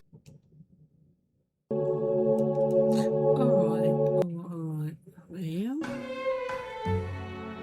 I put a spell on you. Hey, your mom. Your freckles are not genetic, not in the way they've been fucking telling you anyway. Everyone gets taught the same shit in school. Sun hits your skin, melanin clusters up, you get freckles. Simple. Done. Except that's not what's actually happening.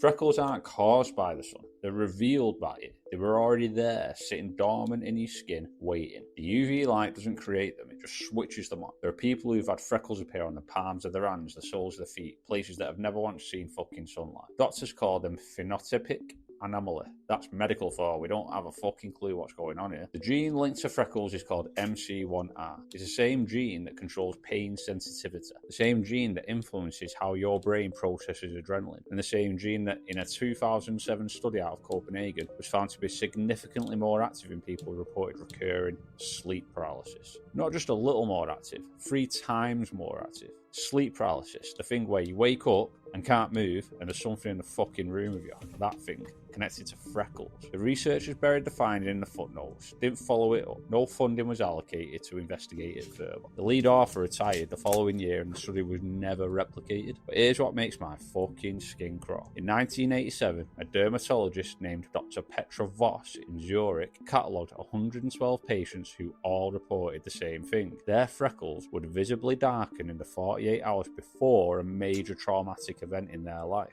death of a loved one, a car crash, a violent encounter. 48 hours before, every single fucking time. She called it melanin anticipatory response. Her colleagues called her a fucking lunatic and her funding was pulled. And then Dr. Petra Voss disappeared from medical records entirely. There's no record of a death, no record of retirement, no record of her publishing anything after 1989. She just stops existing in the academic record like someone went through and deleted her. But her patient files still exist, photocopied, passed around in certain circles, and the pattern is consistent across every single one of those 112 cases. The freckles darken, something fucking awful happens, and the freckles fade back. Now that's fucking weird enough, but it gets worse. Freckles cluster. You've probably noticed this on yourself or someone you know. They don't spread randomly. They form patterns. And in 2019, a mathematician at MIT named Dr. Rahul Menon ran a topological analysis on freckle distribution across 4,000 subjects. The clustering followed a non-random mathematical fucking pattern. Specifically, it matched a sequence that appears in one other biological system. Neural firing patterns in the human brain during trauma recall. Your freckles are arranged the same way your neurons fire when you're reliving the worst fucking thing that ever happened to you. That is not a coincidence, that is a comfortable explanation. Menon published it. The paper got 14 citations and fucking vanished from Google Scholar. He now works for a private biotech firm and has declined every interview request from anyone since 2021. But the part nobody talks about, the part that made me actually stop and fucking sit down and fucking think about this, is the cross-cultural history. Multiple ancient cultures, independently, with no contact between them, believed freckles were marks left by something else. Not the sun, something that had touched you. The Norse called them alpha blot stains, elf blood marks, signs that the Fae pressed their fingers into your skin before you were born. In certain regions of feudal Japan, heavy freckling was considered evidence of possession. In pre-colonial West African spiritual tradition, freckled children were believed to carry a second soul that hadn't fully detached from wherever it fucking came from. Three civilizations, same belief, and no way they could have fucking talked to each other. And there's one more thing, something found in those patient files from Zurich. Every one of the 112 patients, every single fucking one of them, reported the same recurring dream. Standing in a field, it's dark, there's something at the edge of the field they can't quite see, and they always wake up before it reaches them. Same field, same darkness, same thing at the edge. People who have never fucking met, people from different countries, different backgrounds, different ages, all dream the same fucking thing. All of them, without exception, heavily freckled. There's no scientific fucking framework that accounts for this. You can't explain shared dream content through genetics. You can't explain it through psychology. The closest model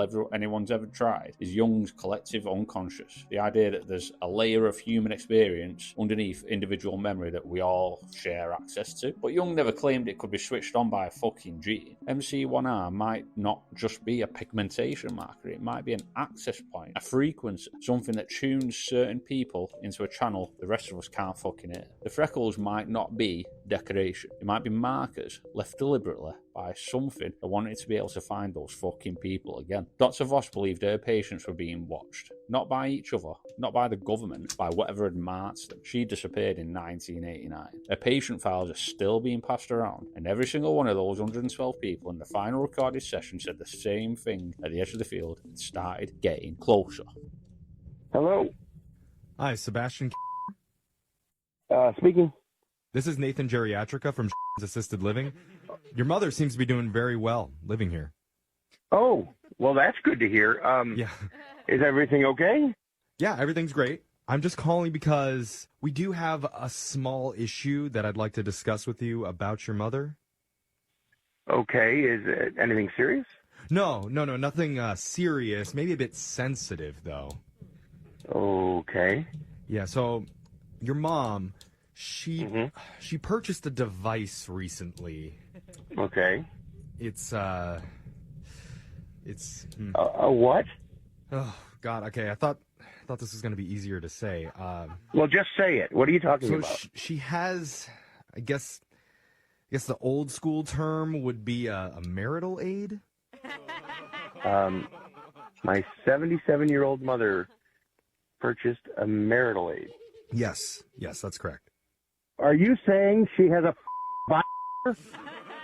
yes, that is what I'm saying. And why would I want to know this? More importantly, how do you know this? Okay, well, sir, I hear you getting upset, and normally I wouldn't know this, but we've had a few noise complaints from some of the other residents. That's ridiculous. You know, it makes a certain kind of noise, and we're getting a lot of residents complaining, saying it's waking them up in the middle of the night. I mean, I have to tell you right now, I can't believe we're even having this conversation. Okay, Sebastian, trust me, I don't want to have this conversation either, but please... Well, then what did you call me for? I'm just saying, relax. We investigated this, and... Wait, you investigated the... What are you talking about? It's for some reason the model that she has, I guess... I want to hear this. It's like a dustbuster, but with afterburners attached to it. A dustbuster? I don't really know how to describe it. That is so inappropriate. You're calling me to talk to me about a are you crazy? I'm just trying to handle the complaints that we're getting about it. A lot of people are saying it sounds like a large malfunctioning AC unit. Okay. It's very loud, like... No. Can you please shut the up? Okay. Why are you telling me these things? Look, are you kidding me? I'm trying to find a solution here. One of our residents, Gerald, said he couldn't hear the answers in Jeopardy because of all the noise coming from your mom's room. Do you know what's running through my mind right now? The pictures you just created for me? Thanks a lot. I'll never be able to get that out of my head. Okay, what are you, nuts? Sir, I apologize. But maybe you could have a conversation with your mom about replacing the device. No, absolutely not. I'm not having a conversation with my mother. Please calm down. I'm just saying, maybe you could tell her to try something a little bit more discreet. I'm supposed to tell my 77-year-old mother that her is too loud and it's waking up all the other patients in the nursing home? Is that what I'm supposed to do? I know. Are you I understand it sounds very embarrassing on the surface, but many of our seniors live a very active sexual life. No, I don't want to know this. I'm just saying, your mom really knows how to make the walls shake. And you sound like you're enjoying this. No, I am not, sir. Oh, no, you're not, huh? I'm taking this very, very seriously. I want you to know 3 different members of our staff have addressed it directly with your mom, and each time they were met with hostility. She seems to be very, very fond of her device. First off, it's your job to handle this, not to call me. That crosses a boundary with our residents. We can't go there. Oh, you don't think it crosses a boundary with you calling me? Why don't you just break into a room and take it while she's at lunch or something? We can't do that. We don't want to take away her pleasure. No, I'm just saying she took some time in knitting class to make a koozie for it. Just stop. She cares very, very God. much about this device. This is the most disgusting. Just deal with it. I don't want to know. All right. Well, look, if you don't want to handle this, maybe your sister Anne could have a conversation with her. Don't you dare call my sister and tell her anything about this. Okay. She would not understand. Look, I didn't even have to do that. Are you crazy? Anne is the one who called me because she wanted to set you up for this prank phone call. She did what? Yeah, she set you up for this prank because my name's actually Jeff from the radio show Brooke and Jeffrey in the Morning, and we're doing a phone tap on you, Sebastian. Are you kidding me? Yeah, I'm serious, man. Anne set you up for this. Oh, my God. Yeah, dude, I'm so sorry I got you so worked up there, but you were really freaking out. It was kind of funny. Funny? Yeah. Funny for you, but you're talking about my mom in a here. Are you kidding me? Are you saying that you don't want your mother to have pleasure? Let's talk about your mom in a here. Oh, yeah. No, I bought hers for her. Oh, God, don't even start. Oh, God. Something very big is happening in Egypt right now, and I need you to understand why it matters beyond just archaeology. So in November 2025, Zahi Hawass, Egypt's most prominent archaeologist, announced that a hidden 30-meter corridor has been discovered inside of the Great Pyramid of Khufu using scanning technology, and robots have reached a sealed stone door at the end of it. That door has not been opened in 4,500 years. When it opens, Hawass says it will rewrite history. I believe him, but not for the reasons that he thinks. Let me explain what Egypt actually is. The ancients and the ancient Egyptians were not primitive people who got lucky building large stones. They were consciousness architects, okay?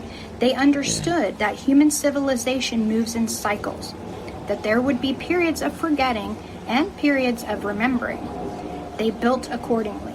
The pyramids, the Sphinx, the sacred geometry that's encoded into the entire Giza complex, these are not just monuments. They function as time lock devices, okay? Certain chambers were sealed. Certain information was encoded in ways that could only really be decoded when human consciousness was ready for it. and when they reached a specific threshold. It wasn't a date, it was a frequency, a level of coherence. That's why the dates have always been off. But these ancients understood this, and if you can encode information in geometry and in field resonance rather than just in writing, that information will survive, and it cannot be burned like the Library of Alexandria, and it cannot be translated wrong. It waits until the field conditions are right and wait for it to be perceived. We are at that threshold now, and I don't think it's a coincidence that this corridor is being opened in 2026. Here is what my research team has been working on for years. We have been mapping sacred geometry across ancient sites using a very precise mathematical constant, specifically the golden ratio and what we're calling the etheric ratio. It's a statistical significance of the patterns that we found is very extraordinary. Egypt is not random, okay? The placement, the geometry, the astronomical alignments, they encode a very coherent mathematical system. One of our researchers, Brad of Arc, spent 40 days in a dedicated fast and in meditation, and during that time he got very specific information about a second sphinx, okay? Way before any of this was ever released. And he documented this before anyone had published anything about a second sphinx. That information has since been cross-verified against documented research that is now being discovered. This is what I mean when I say Egypt reveals itself to those who are paying attention, right? At the field level. And here is the thing that I keep noticing in my work. Every single person that I've ever done a reading for has deep ties to Egypt. Not vague past life feelings, specific memories, specific roles, specific information that arrives without prompting anybody. And a mathematician who remembers the geometry, a healer who remembers the temple protocols, a navigator who remembers the astronomical alignment and calculations. That is what's happening here. We all go back there, not as a metaphor, but as actual memory. The Egyptians knew that this would happen, and they knew that at a certain point in our human evolution that enough people would remember enough to understand what had been sealed and why. The time lock is not arbitrary. It was set for a specific moment of readiness. I think we are in that moment right now. The membrane is thinner than it has been in thousands of years. Disclosure is accelerating, and ancient information is surfacing through multiple independent channels at the same time. And a sealed door randomly inside the Great Pyramid is about to be opened for the first time because Zahid Hawass does not want to be wrong when all of this happens. Pay attention to what gets found when that door opens, and pay attention to what you personally remember when it does. Because Egypt is not just a place out there, it is in you. And that you is being unlocked.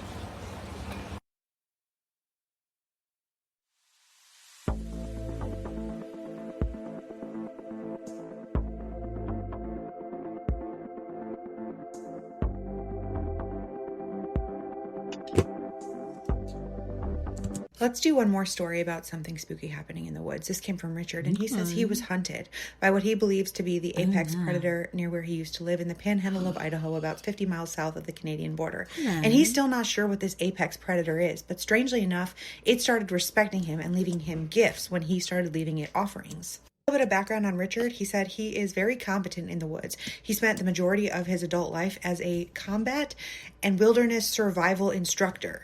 Also been an outfitter and avid backpacker, spending weeks at a time in the woods. Been a wilderness hunting and fishing fly guide, and spent the majority of his life in the backcountry of several Pacific Northwest states and California.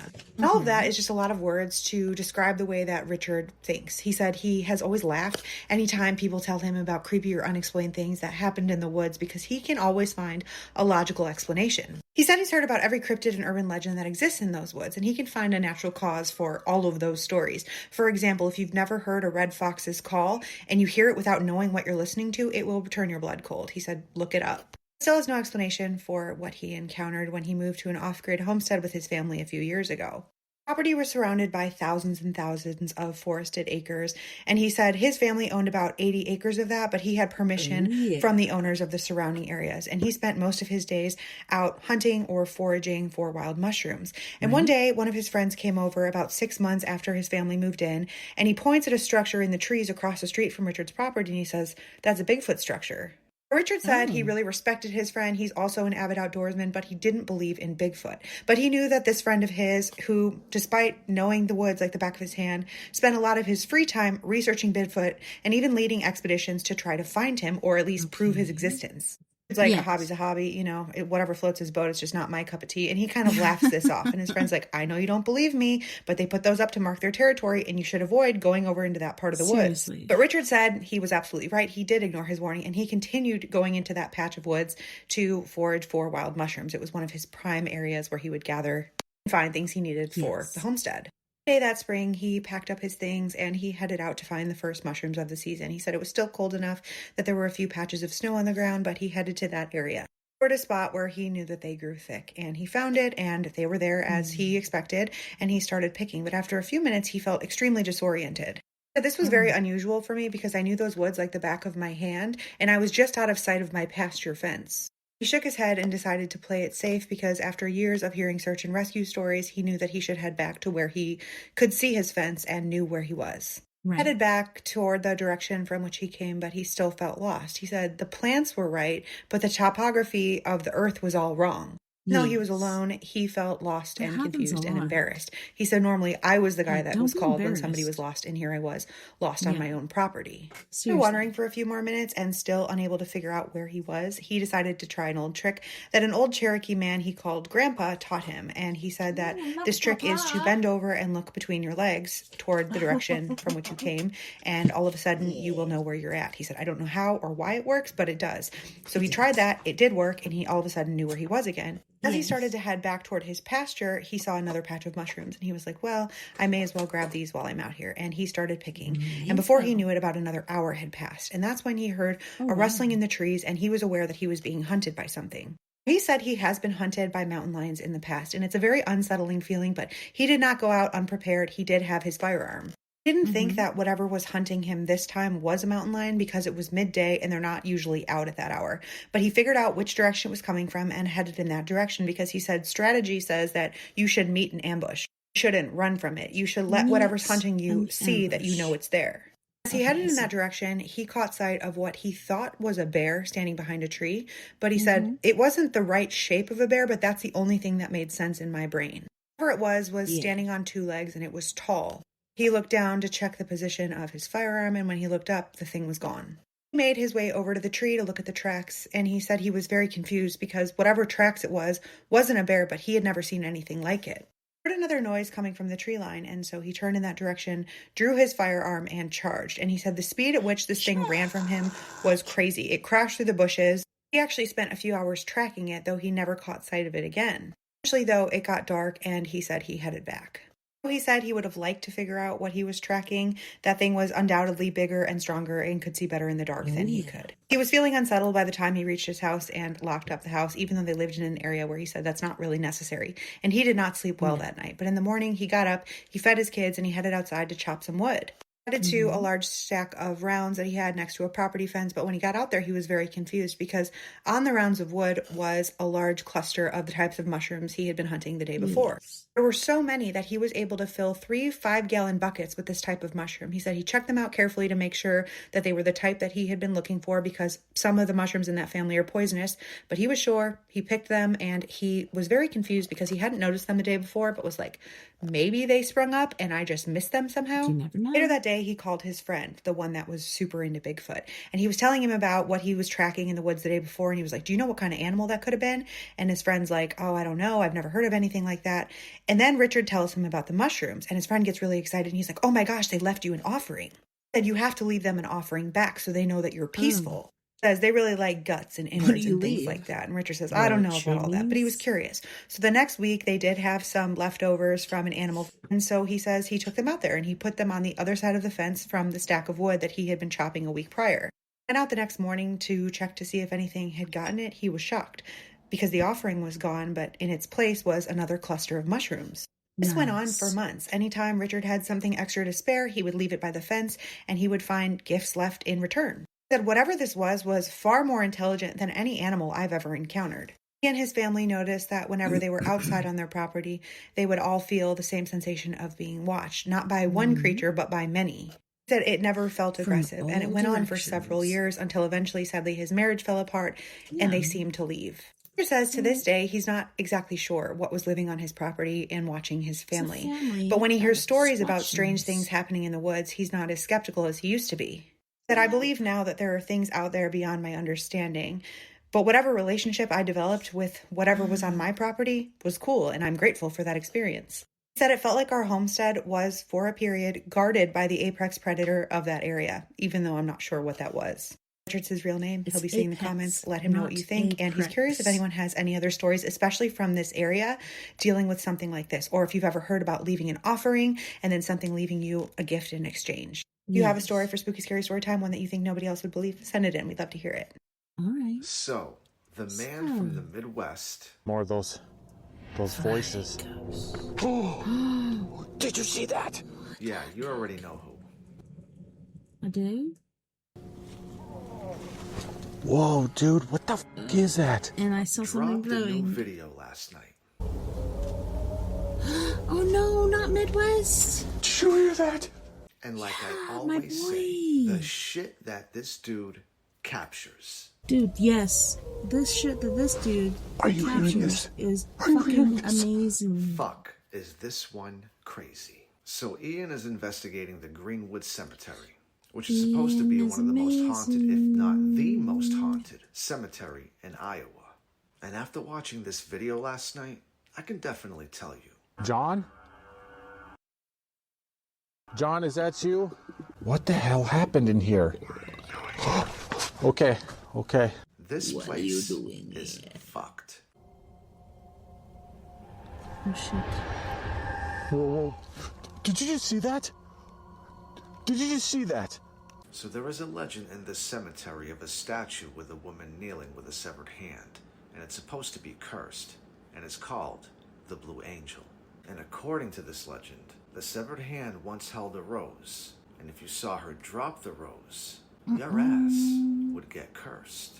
But if you see a blue light surrounding the statue, then that means it would bring you good luck. And this crazy motherfucker, Oh God! Dude, don't talk to Ian like that. That's my dance with his boo. destiny. So first Dude, he he's hears so noises coming brave. from the mausoleum next to the Blue Angel's mausoleum. Oh my God. He walks over to it, pulls out his spirit box, and begins asking questions. I just heard evil. Are you saying you're an evil spirit? I certainly hope not. Next door. And guess what's next door? The Blue Angel. Wow. Dude, it just said something about flower. Flower like the rose. And that's the legend. That's the legend. They say happens. They say when she drops a rose, you're like supposed to die. Thankfully, she doesn't have a hand anymore. So after he's finished talking with whoever's chilling in that mausoleum, he keeps his spirit box running and heads over to the Blue Angel. All right, well, I'm going to keep this spirit box running. I'm just going to walk over to the Blue Angel mausoleum and just see if she says anything. She just said, come closer. Come closer? Dude, I would shit a fucking brick if I heard that. He continues a little closer. Just come on, Ian, just do it. Just do it, okay? Just one step at a time. I'm coming towards you. Oh, that. And cackling comes through the spirit box. Cackling. Well, that doesn't matter, because in spite of all that, now he's taking pictures.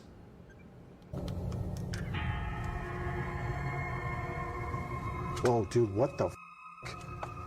I don't know if I was just tripping there, but that looked wild. I mean, seriously, the statue's face turns into a fucking face.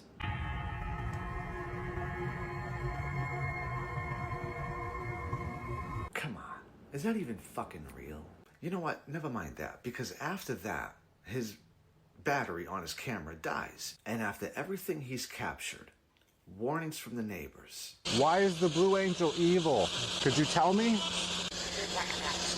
Dude, it just said something about flower. Cackling on the spirit box. I'm coming towards you. Oh, that. That. The statue's face morphing. He's still curious about this curse. This fucking dude. Fuck it, right? I mean, what has he got to lose? It's a good thing this door is padlocked shut. Oh, did you see that? Did you fucking see that? Oh, God, dude, I'm cursed. I'm cursed now. Those flowers just fucking dropped. I mean, that's what happens, isn't it? So yeah, the flowers fly off the fucking table, and the legend says, if she drops a rose, your ass is pretty much grass. God, dude, this was a mistake. This was a mistake. I should have never, ever came out here. I should have known better. Am I cursed now? Oh, oh God, oh God, oh God, oh God. And then that black silhouette appeared at the window. Dude, what the fuck? I will tell you what. If all of this is real, then Ian has got a set of fucking marbles on him. Our government just tried to merge our military with our greatest allies' military, sneak it into a 1,000-page defense bill, and hope that nobody would notice. I read it, I analyzed it, and I want to tell you what it is, what it isn't, and what we can do. Every year, Congress has this must-pass, must-fund bill. It's the National Defense Authorization Act, NDAA. It's 1,000 pages long. Nobody reads the whole thing. They don't even know what these bills say, which is very concerning. What they did was sneak into it in Section 224 with a fancy name, the United States Israel Defense Cooperation Initiative. It's boring on purpose. When the government tries to make something boring, when they try to bury it in the headlines, whoop, spidey senses go off, and we're going to pay extra close attention to it. And I'm glad I did, because this thing is wild.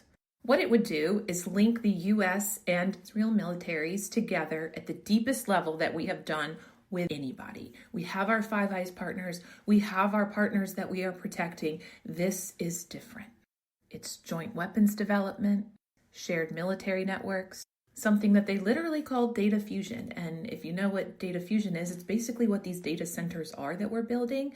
They're data fusion centers. They're pulling all of the data together. They're not just standalone stovepipe data centers.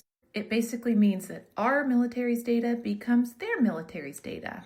We co-produce weapons together. And the part that not enough people are talking about is that there's one person in the Pentagon overseeing it. And if I had to put money on it, I would think it would be Feinberg. If you know what I think of Feinberg, it's really, really scary. I've done a deep dive on him. You should go check it out. But they're standing up a separate office with a separate budget. That means that it's basically impossible to undo. That is a very important point in this. Let's talk about the problems with it. Right now, we support our greatest ally through aid. Hundreds, billions of dollars of aid. And we can see it. We can see who votes on it. We can see how much they send. Congress does it. And it is out in the open for us to see, make decisions on, vote people out over. But Section 224 takes that money away from being out in the open and puts it in a defense budget that is easily moved through different channels. Trust me. Back rooms of defense contracting is where this will lie. And that, to me, as a money person, says the most of what they're trying to do. Interestingly, Americans are saying no more IPAC, no more sending money to them. And so they're like, oh, well, let's just stand up in office and call it this. Do they think we're that stupid? There would be almost no public oversight, and the DoD can't even pass an audit. So we'd actually be doing more with them and giving more to them without any of us knowing what. That's scary, especially knowing why I think they're doing this, like their motivations for this, which is all of a sudden a public, hey, we don't want this. Oh, well, then we're going to move it to back channels. This is how we do it. With a country who actually causes more problems than anyone else. And here's the kicker. We don't even do this with our closest treaty allies. When I first saw this, the first thing I thought was, one, what is this? And two, who do we do this with? Because I've never heard of this. And I've spent 20 years in the intel community and for the DoD, unheard of. And so I was like, well, let me check. Maybe we do it somewhere. No, we don't. We don't do it with the UK. We don't do it with Canada. Don't do it with the countries that we are legally bound to defend, but we want to do it with this one. Red flags. We have no formal defense treaty with our greatest ally. This right here, the financial part, the oversight part, the moving of the money part to these dark back channels, and the fact that the two congressmen who brought this forward, which I'll have to get to in a different one, are all funded by defense contractors and AIPAC. This isn't a small detail in all of this. So let's talk about the ugly, because that wasn't ugly enough. That was just the bad. Two main things jumped out at me that are like, oof. One, it's nearly impossible to undo. An aid package expires, you can let it lapse, you can renegotiate it, it runs out, we can say no. Once you've merged networks and data and weapon systems, you can't just say, no, I don't want to do that anymore. That's infiltration. It's baked into the system permanently. The other one is that this is moving forward right now. This is moving right now. While we are in the Situation Room negotiating this war, and our greatest ally is over here out of Lebanon wanting to take 70% of Gaza, we will be merging with them. No, this is so scary. We know you're up to something nefarious when you're hiding it, when you're burying it in the headlines, when it's happening at the same time as Pam Bondi being on the AI board, as our weapons-grade plutonium going to 5 private companies, as Peter Thiel moving his family to Argentina, as being in the middle of a war that we can't afford, caused by our greatest ally, and now this. They're hiding it because permanently fusing our military with our greatest allies' military, especially with the state of the United States and Americans against what they're doing, against our greatest ally, well, putting that up for a vote, they know how we'd vote. Same reason why the shady people in Congress tried to pass the FISA 702 warrantless act at 2 o'clock in the morning. If Americans don't want it, well, we're just not going to tell them about it. And this was their strategy because they don't think we're paying attention. And I don't think they realize the distrust that exists in America right now. Oh, we're paying attention, baby. This is treason, if you ask me. It is about, should the most permanent military entanglement in history exist? Should the greatest power, the United States, merge with anybody? No, absolutely not. We have had allies who have become our enemies. We don't have good pickers. It's just like regime changes. We're about to get in bed with a real toxic mofo. What do we have, Stockholm Syndrome? So here's what we can do. It's not law yet, so call your congressman. I know you say it doesn't do anything, but call them and make sure they know this is BS and you don't want it. All of them are up for re-election, so we have to at least try. Call them. It takes 60 seconds. Stay tuned. Wake up. But usually I just wake up when I have these dreams. Why can't I wake up? And she said, there's something wrong. We can't wake you up. This is bad. I just had the most terrifying lucid dream, and I need someone with some type of astral realm, sleep paralysis, lucid dreaming experience or education to try and explain this. Quick backstory. I just recently got put on a medication that helps me not necessarily fall asleep, but stay asleep. So anyway, I'm in this dream. I'm in a lake house, which I think is in Florida because there are, around us are alligators in the water. And I'm with this family that I do not know, but they felt in my heart like my family, like I'd known them forever and I loved them and they loved me. We were having a great time. We were like feeding the alligators and like having a barbecue, having a great time. But then something happened to where an alligator jumped out of the water like a shark, and for whatever reason, it made me aware that I was having a dream. So I asked my friend Misty, who's in my dream, who in real life is my best friend and who was also in the dream, to go in and start making dinner. And she was like, yeah, let's go. So we're in the kitchen and we start chopping carrots, and I decide to tell her that I know what we're dreaming, but how I did it was I kind of leaned in close to her and I said, I know we're dreaming. And she puts her knife down, looks at me, and says, you are not supposed to know that. And I go, I know, because she's my best friend. So I'm in my dream talking to her like my best friend. And I'm like, I know, but let's just keep it a secret and only you and I can know. Then she starts to back up away from me. Her face starts to change, like not change into something terrifying, but like a different character, like an NPC, like she's going back to her original form, if that makes sense. And she starts to panic, and she says, I have to tell the others, this is not good. And I'm like, Misty, it's okay. Like, I'll just keep pretending it's a dream, or I'll just wake up. Just wake me up.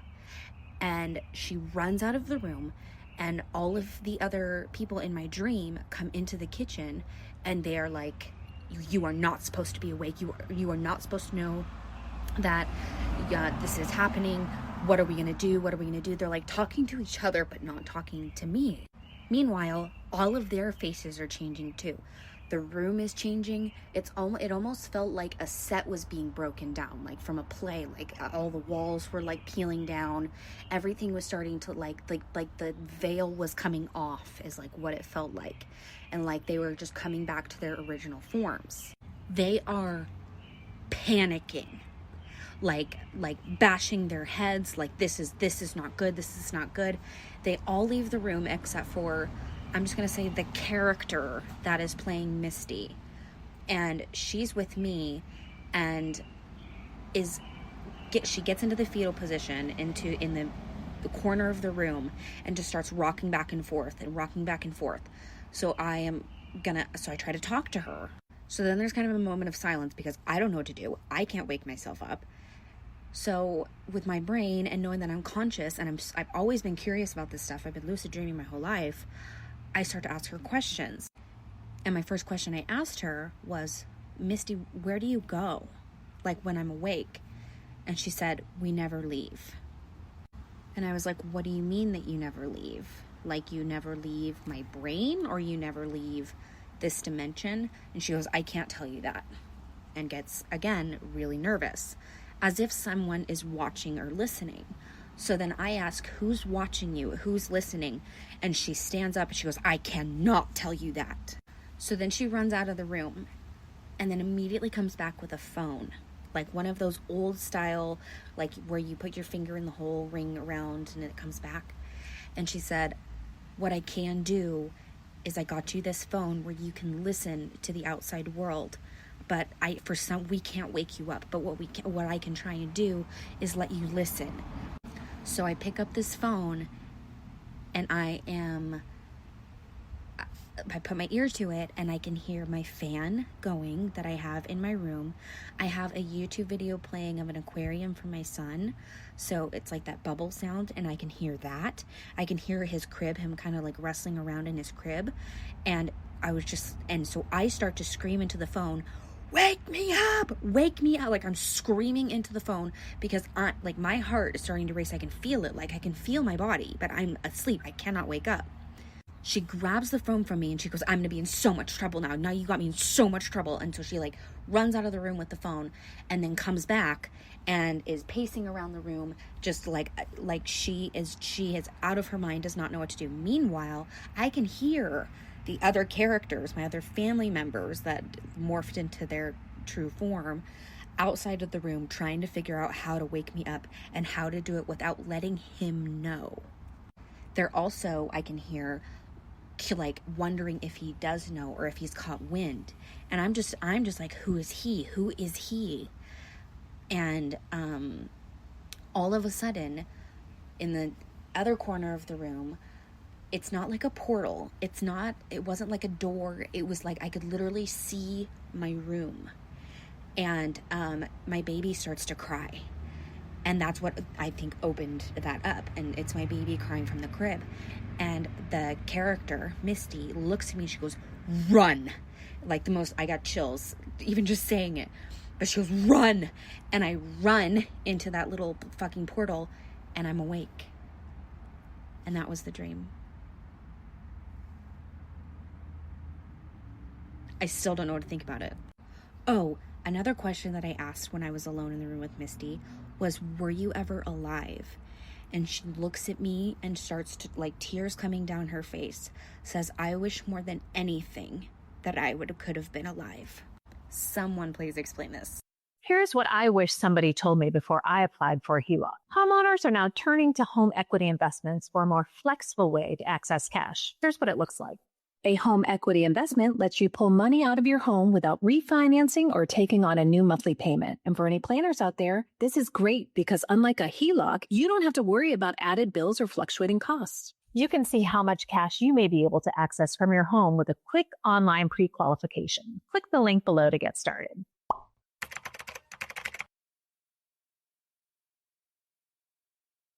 Now we go to the sand dunes to fist fight. No one has any idea what I'm talking about. There are these sand dunes out where I live, okay? They're in the middle of nowhere, and rich people from Colorado, California, Arizona, Nevada, they like to come to the sand dunes with their rich people toys and play their rich people games, drive around in their buggies and their motorcycles, and have their campers. And it's our job as hill people, okay, to ruin that. Yeah. We put a lot of time and effort into this, and it was incredibly rewarding. So, me and my brother saw some other high schoolers. They were going to be at the sand dunes on MySpace. I'm very old. So we drive out to the campground. We find them at the sand dunes, okay? We all get out of our car. We're getting ready to have a good old-fashioned 5-on-5. This is a wholesome American way to spend some time, all right? All right? So, we're getting ready to fight. Now, there will be a point during this story where you feel bad for these guys. No. Don't. Yeah. Listen, this is like early 2000s. This is like backwards golf visors, like puka shell necklaces, pop collar. They deserve whatever's gonna happen to them, okay? All right, maybe even to die. I don't know. That's a crazy thing to say, but pretty fun to say. All right. By the way, it sounds like I'm saying, oh, these guys were dressed bad, they're so awful, like me and my friends are cool. That's not what I'm doing. We also suck, okay? We're filthy, we don't have all our teeth. One of my friends isn't wearing a shirt. It's not even a choice he made, okay? He got bit by a zonkey earlier in the day. A zonkey is a half zebra, half donkey. They're very mean, all right? Stuff happens when you party in the middle of Utah. You lose a shirt, don't have a backup. It happens. So, getting ready to fight these guys. One of these guys looks at my brother, and he calls my brother skinny. Me and my friends are like, oh, sick, we get to watch Danny kill this guy now. Right? But he doesn't. He just walks away. He, left and went to the car. All of us are like, what was that about? This guy hurt my brother's feelings? Danny comes back around from the car. He is holding a red Solo cup in his hand, all right? He walks up to the guy, he yelled at him, throws it. It hits this guy. Liquid out of the cup splashes all over him. He's like, what is this? What is this? What is this, gas? What are you gonna do, hillbilly? Set me on fire?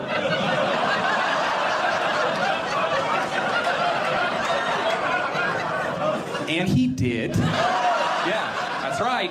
My brother defeated a guy in a fight with fire. All right, like trailer trash Harry Potter, okay? Yeah. Yes. My brother is so trailer trash, his Patronus would be like a project car in a yard. Do you understand? It's not great.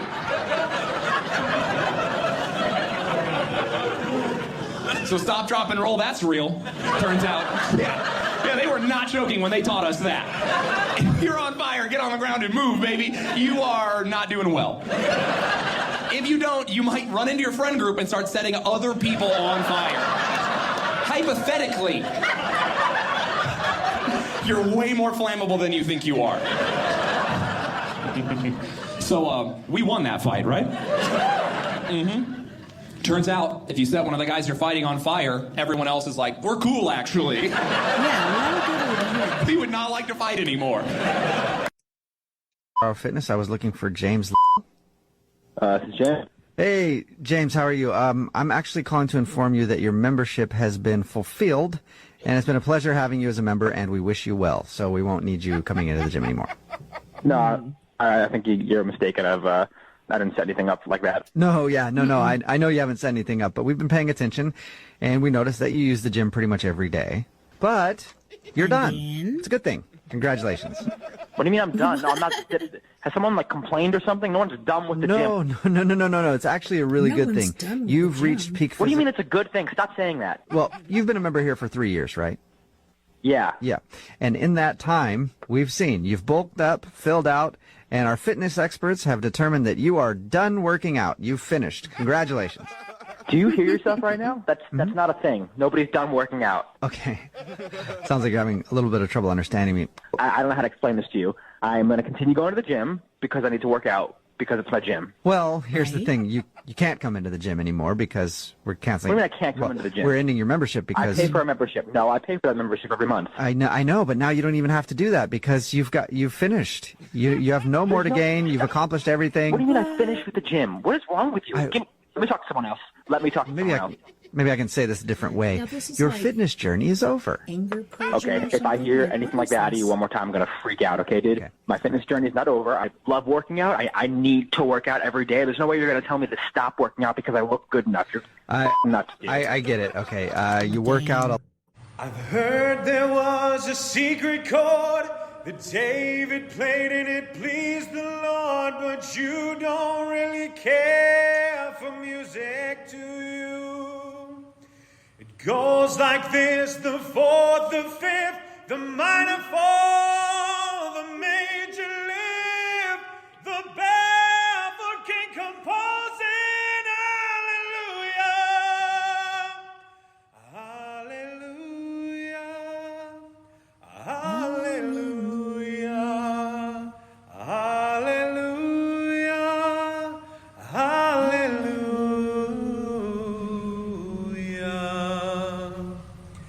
Your faith was strong, but you needed proof. You saw her bathing on the roof, her beauty in the moonlight overthrew you. She tied you to a kitchen chair, she broke your throne and she cut your hair, and from your lips she drew the Damn, dude. Damn. Hallelujah. Hallelujah. Hallelujah.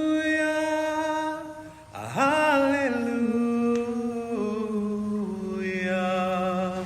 Maybe I have been here before. I know this room. I've walked this floor. I used to live alone before I knew you. I've seen your flag on the marble arch. Love is not a victory march. It's Oh my a God. cold and it's a broken hallelujah. Hallelujah.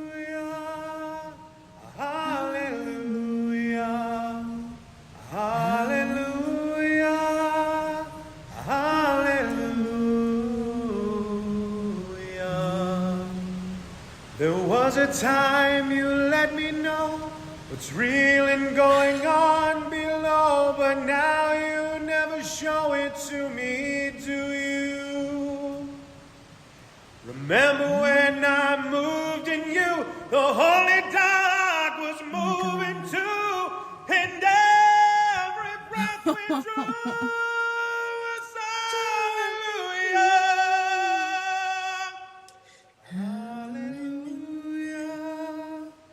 Hallelujah. Hallelujah. Hallelujah. Maybe there's a God above, and all I've ever learned from love was how to shoot at someone who outdrew you. It's not a cry you can hear at night. It's not somebody who's seen the light. It's a cold and it's a broken hallelujah. Hallelujah. Hallelujah. Hallelujah. Hallelujah.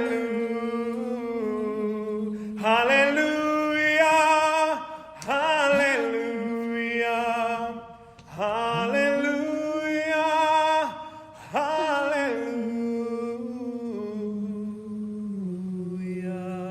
Hallelujah. Recognizable actors in Hollywood history That was badass. made a film about transporting young ones.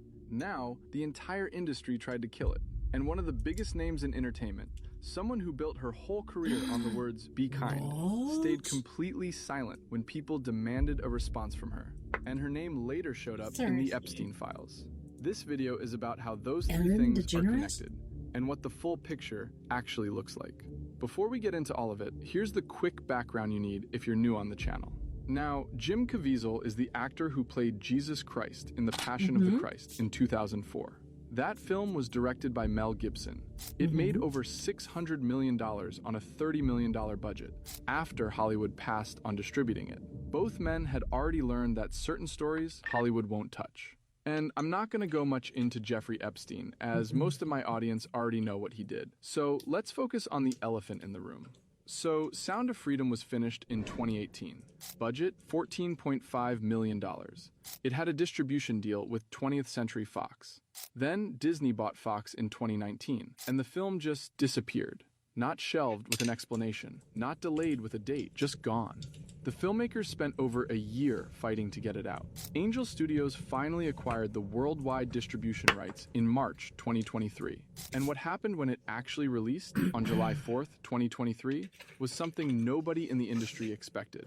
It made $14.2 million on opening day alone. It beat Indiana Jones and The Dial of Destiny, a film about child trafficking made for $14.5 million that Hollywood tried to sit on for 5 years, ended up making $251 million globally. The executive producer attached to this film from day one, Mel Gibson. The film's director said publicly he doesn't think Disney buried it intentionally. His words were that it got lost in translation during the merger. That is a very generous read of a company that held on to a child trafficking film for half a decade. One of the most disturbing problems in our world today is human trafficking, and particularly the trafficking of children. Now, the first step in eradicating this crime is awareness. When Jim Caviezel landed in Colombia to film Sound of Freedom, traffickers reportedly approached him and his crew openly, asking if they wanted boys or girls. This wasn't a scene in the script. It was happening in front of the camera crew in real life. You know, when we were down in Cartagena, the guys would come up, traffickers, and they would, you know, right in front of us ask us if we wanted niñas or niños, and little boys or little girls. And people think that that's not something that happens here in the United States. Well, absolutely it does. Over 300,000 children under the ages of 18 were sucked into the deepest recesses of hell, and it's disgusting that the media hasn't covered it like they should. There obviously is really good media like yourself, but others that completely ignore it. And I think people need to understand. American people are starting to understand what is actually going on, and are sick and tired of it, especially with the south border. You know, it's when I bring this up to people, I'm not for trafficking of children. I want to stop it. You can do something now, and we can end this. When your child is taken, you're never going to see that kid again. We're at that point right now, and if we let our little ones continue to be slaughtered, boy, there's going to be a judgment on this world, and especially our country. And he didn't stop talking about it after filming Wrapped. Caviezel said Hollywood had arrived at a very, very dark place, where no one just hands an actor a project without strings attached. By the time Angel Studios took the film, Caviezel had already been functionally shut out of major Hollywood roles for years. The Hollywood handing that person, here you go, you can do whatever you want. No, it doesn't work that in the industry. We've come to a very, very dark place. But there's a great light that's moving right now. And a lot of young people like me and other ones, younger filmmakers are coming forward. And, you know, filmmakers are usually a bunch of renegades. But there used to be this coolness of rebel without a cause. Now they're rebelling with one. He also said Epstein's Island wasn't the only one. Let that sit for a second. I can say one thing. I showed it in Vegas, and there was 5 screenings, about 1,500 people that saw it. During the 5 screenings, each screening, there was a talking going on. And I was like watching the audience going, what? The second time it happened. Again, third time, talking in this one particular spot. And I'm thinking, what, did we do something wrong or something? But so then one more time it happened. At the end, I was asking about the movie, and I asked him about that one particular part where everybody's talking, and they all cried out Epstein Island. And I went, oh, okay. Now I understand what we're up against. Wow. Epstein Island isn't the only sex island out there. There is a man most people never heard of who figured out how to control entire populations without laying a single finger on them. His name was Edward Bernays, and he called it the engineering of consent. Bernays was the nephew of Sigmund Freud, and he took everything his uncle knew about the unconscious mind and sold it to corporations and governments. He didn't call it propaganda. That word had gotten ugly, so he renamed it public relations. And in 1928, he wrote a book, and he said, and I want you to hear this clearly, the conscious and intelligent manipulation of the organized habits and opinions of the masses is an important element in democratic society. He wasn't hiding it. He put it in a book. He told you exactly what they were doing. Now here's the part nobody talks about. Bernays didn't just sell products. He engineered desire itself.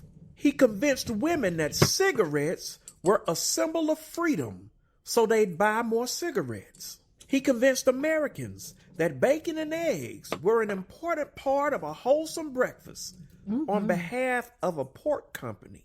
He didn't appeal to your reason. He went straight to your unconscious, your fears, your identity, your need to belong. I just seen this post and it made me think of an awesome story time for y'all. It's about the time how my cousin didn't know he was dead. Yeah, you heard me. My cousin did not know he was dead. You know how your mama got a best friend and she got kids and now them your cousins? That's who he is. However, me and this man was like twins. Literally, our birthdays is 3 days, 3 hours, 3 minutes apart from each other. Freaky as hell. Weird. And somehow, some way, we always wind up in the same place. Like, we could never be apart, like, out of the vicinity of each other for more than 3 months. Prime example, I went to Le Cordon Bleu Culinary Art School, right? I started here in Chicago, and then I finished out in New York. Right? I'm walking through Manhattan one day. Go figure, I literally bump into this man. Like, literally, baby, he made me spill my coffee. Oh, baby, I was heated because it was a good coffee. I looked at him, he looked at me, he said, ain't no fucking way. Ain't no way. Cause how are you here? We weren't connected at the hip, we was connected at the soul. I was somewhere around 21, 22 years. I woke up to a call that my twin had actually passed away in a freak accident. He did construction, right? This man climbed up the scaffolding. As he was going to harness himself in, a gust of wind came down and knocked him off of the scaffolding. Fell like 20 feet or something like that. Instant death. Horrible. The crazy thing is, the night before, I literally had a dream that something pushed me off a building. I fell so hard that I literally fell out of my bed and hit the floor like I had a knot on my head. And then I wake up to the news that my twin got blown off of some scaffolding. Absolute utter shock. I'm talking about my brain is not computing. I could not do anything. I had enough brain function to call into my job and tell them that I was not coming in because I just had a death in the family, and I literally put my phone down and did not move. Dude, I'm sitting on the side of my bed, just like literally staring out the window because I'm literally having a mental breakdown at this point. One of my housemates' brothers actually came over to the house and he got a key to our back door. So he always come in whenever he wants to. Well, my room is right by the back door. Once you close the back door, you can see right into my room. He see me sitting on the edge of my bed and he like, hey, kitty cat, you okay? And I was like, no, I'm not. He like, what's the matter? Straight dazed, looking out the window. My twin is dead. That man said, I'm gonna go to the liquor store and get you a drink. I will be back. Have you eaten yet? I'm gonna pick you up some food. I'll be back. Don't go nowhere, okay? Don't do nothing crazy. I couldn't do nothing even if I wanted to. And I didn't want to. I was in literal shock. 5 minutes after that man walked out of my room, like the shock is really setting in. I'm starting to shake. I take 3 deep breaths and I'm like, okay, we got this. We cool. We gonna be okay. We gotta go be around other people. We cannot be by ourselves. I took 3 more deep breaths and I'm finna get up to walk out of my room. Y'all, as I stand up to walk out my door, my cousin is walking through the door. I just plop back down on the bed. The one that's supposed to be dead, right? There, shock, frozen, mouth open, eyes wide. And this man is just fucking yapping. I'm talking about real life going off about his girlfriend. Because this girl is pressuring him to have a baby and he don't want to have a baby yet. Like, honey, you're dead. You ain't got to worry about no babies no more. What are you talking about? What's happening? That man sat on my bed next to me. He finally looked at me. He looked and he looked again. He said, "What's wrong with you?" What's wrong with me? What's wrong with you? Y'all, I can't say nothing. I'm utter shock. Utter shock. The only thing I could do was reach my hand out and try to touch his chest. And it went straight through him. He looked down and then he looked back up at me. He said, "Well, shit. Well, shit. Well, shit." He said, I had a dream that I got up and I went to work and I fell off a scaffolding, but I woke up in my bed and I ain't feel like going to work, so I called off and I came over here. That's right. And then? No. He said also it wasn't a dream. Nope. That ain't no dream, sir. No? So I'm really dead? Yeah. Yeah. That man took 3 deep breaths. He said, "Okay, tell my mama and my sister it's a lockbox underneath my bed. It's just for them. And then tell my mama to go in my room in the closet. It's a breakaway wall. I hope it's enough for her." Are you giving me death wishes? No, B. Hello?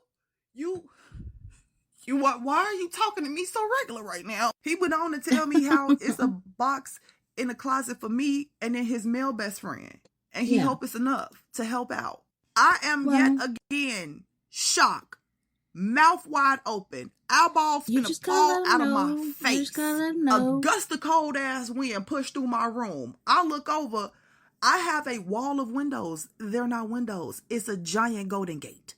I look at the gate. I look at him. I look back at the gate. I look back at him. He stand up. He kissed me on my forehead. He say, "I love you, twin. Tell my family I love them too. And I'm sorry." Okay. It wasn't supposed to happen this Wait a soon. minute. Wait a minute. Let me tell y'all. I just seen this post and it made me think of an awesome story time for y'all. Wait. It's about the time how my cousin didn't know he was dead. Yeah. Let me tell y'all a little story about how my little nephew can break my heart, make me proud of him. Let me tell y'all a little. Okay, so now I can not only do spacebar, but poke it. Come on now. All right, guys, sorry. I had a point to put in there, and then it totally took it back to the beginning of her thing, but I'm telling you, there's a lot of us in the know as far as what's happening right now. Oh my gosh.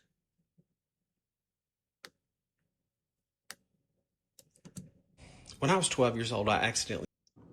Let me tell y'all a little story about how my little nephew can break my heart, make me proud of him, and change the world all at the same damn time. Okay, so let me give y'all a little background.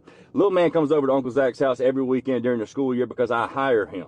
During the school year, they got snack cart, they got field day, they got book fair, and I hire him for $20 a day to come over and help me pick up sticks and leaves and stuff in my yard on weekends because my back won't allow me to do that anymore. But I'm trying to teach him the value of a dollar. But every Sunday morning, me and little man, we go grocery shopping for the upcoming week. Now, when we get down to the grocery store every Sunday morning, little man is very adamant about it. He's going to be the one that wants to push the buggy. Now, he can barely see over. My back won't let me do it. No, you won't let your back do it. Look at you. The handlebars in the back, but he wants to be the man and he wants to push the buggy, and I support that shit. So we get there, he gets the buggy, we head to the back, and I'm checking out the eggs, right? Like I'm opening up all the egg things and I'm making sure ain't none of them broke. About the time I'm on my third box, because everything damn broken, he come up and tap me on the shoulder. And apparently he had looked down the aisle and looked at this older couple. Well, he asked me, he said, Uncle Zach, what is that old couple doing down there? And I look up, and I know immediately what's going on because I've been on this earth long enough to know what the hell this means. The older gentleman was sitting there with the basket, little handheld basket, but his wife standing next to him, probably late 60s, early 70s, had a calculator. And they were checking prices, and they kept on looking at it, and they kept on adding stuff up. But little man didn't know what they were doing. So I told him, I said, buddy, they're checking to make sure that they have enough money for whenever they get to the register, that they have enough money for their groceries. And he looked over at me. He said, well, Uncle Zach, do you do that? And I said, buddy, Uncle Zach's been very, very blessed in his life, and I don't have to do that. I know we have enough money for the groceries we're going to buy, but not everybody's as blessed as we are. You need to really be appreciative of your blessings. And understand that not everybody's as fortunate as we are. Well, he kind of just looked back at him, then he kind of hung his head, and he got real silent. Well, as we go on through the store, he looked at me and said, Uncle Zach, this buggy's getting kind of heavy. Can you push this buggy today? I said, yeah, man, I'll push the buggy. Ain't no big deal. So I get behind the buggy. Now, as we go through the store, there's kind of a deal that me and him have together. Along with the $20 that he gets a day, he also gets to pick out his own snacks for Uncle Zach's house while we're at the grocery store. Right. Okay. So normally he'd be grabbing all kind of shit, and I just let him grab what he wants to because he helps me out, and it's a little thank you on top of a $20, which he's worth way more than that, but I ain't paying any more than that because we're in a recession. Right. But yesterday morning, he wasn't getting the same shit because he was getting stuff that I know he don't like, but he was adamant about it. Like, he went and grabbed a bunch of bananas. Like, he hates bananas. He won't even eat banana pudding. All right. And when we got to the cereal aisle, he grabbed Raisin Bran. And I know for a fact How about some he don't like Raisin Bran? Bran. So I asked him about it. I was like, little man, why ain't you getting peanut butter crunch? You always get peanut butter crunch. He said, no, Uncle Zach, I've been eating a lot of raisins. I want to try this. I said, okay, ain't no problem. Whatever you want to do, babe. And we got down to the section where he normally gets his Go-Gurt and stuff like that. And he got cottage cheese.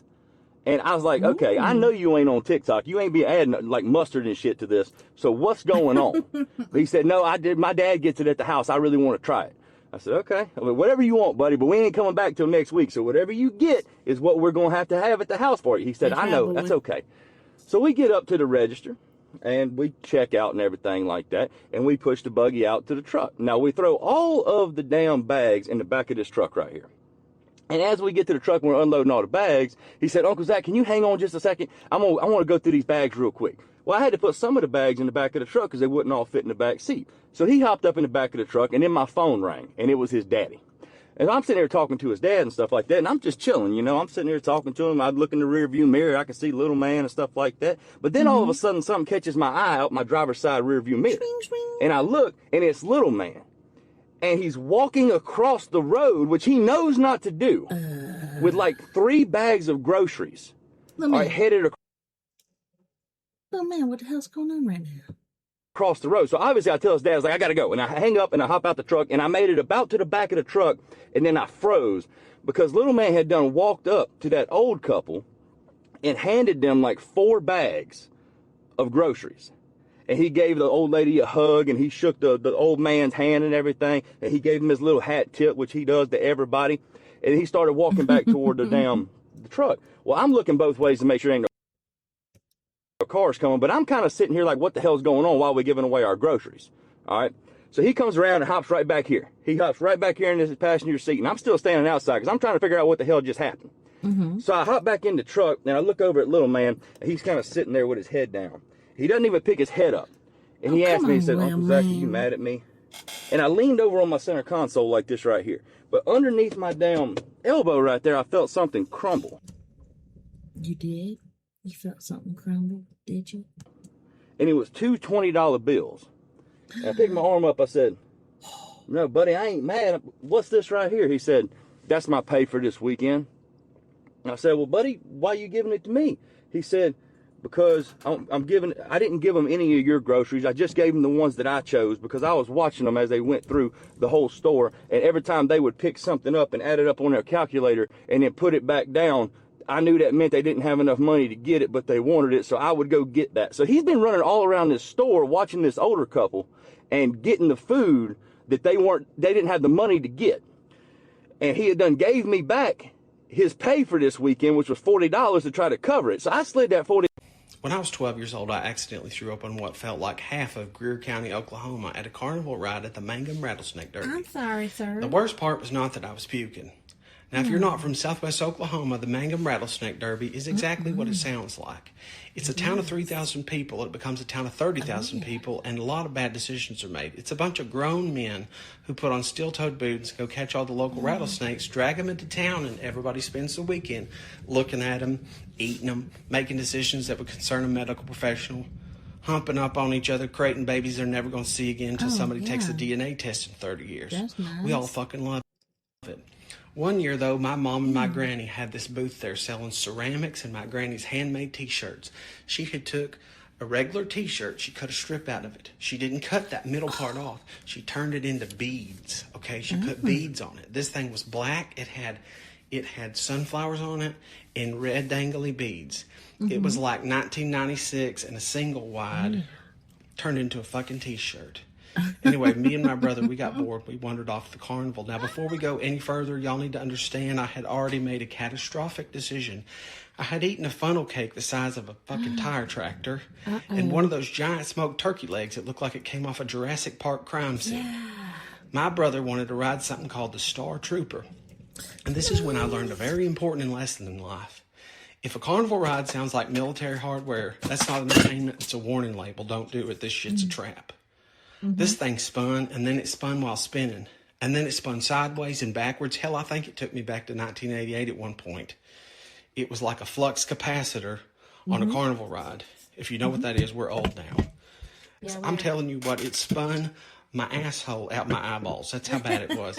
About 30 seconds in, every organ in my body filed a formal complaint. Yes. They said, we're fixing to evacuate. You know that feeling when your butt crack comes out your nose and every gear in your body hits reverse? Yeah. I knew it. Jason knew it. The Holy Spirit that was sitting between us knew it. Yep.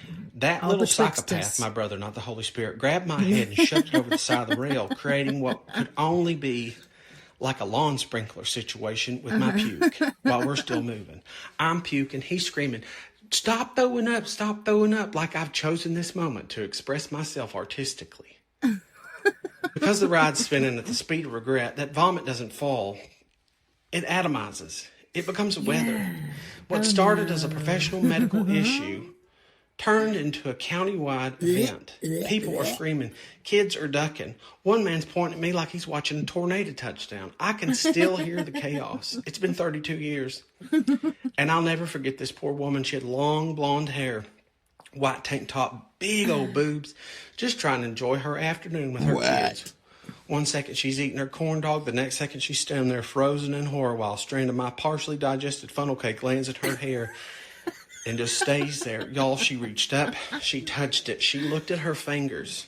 This was after the ride. Had made that exact face you make when somebody hands you a wet sock they found in a motel bedspread. And then she started screaming.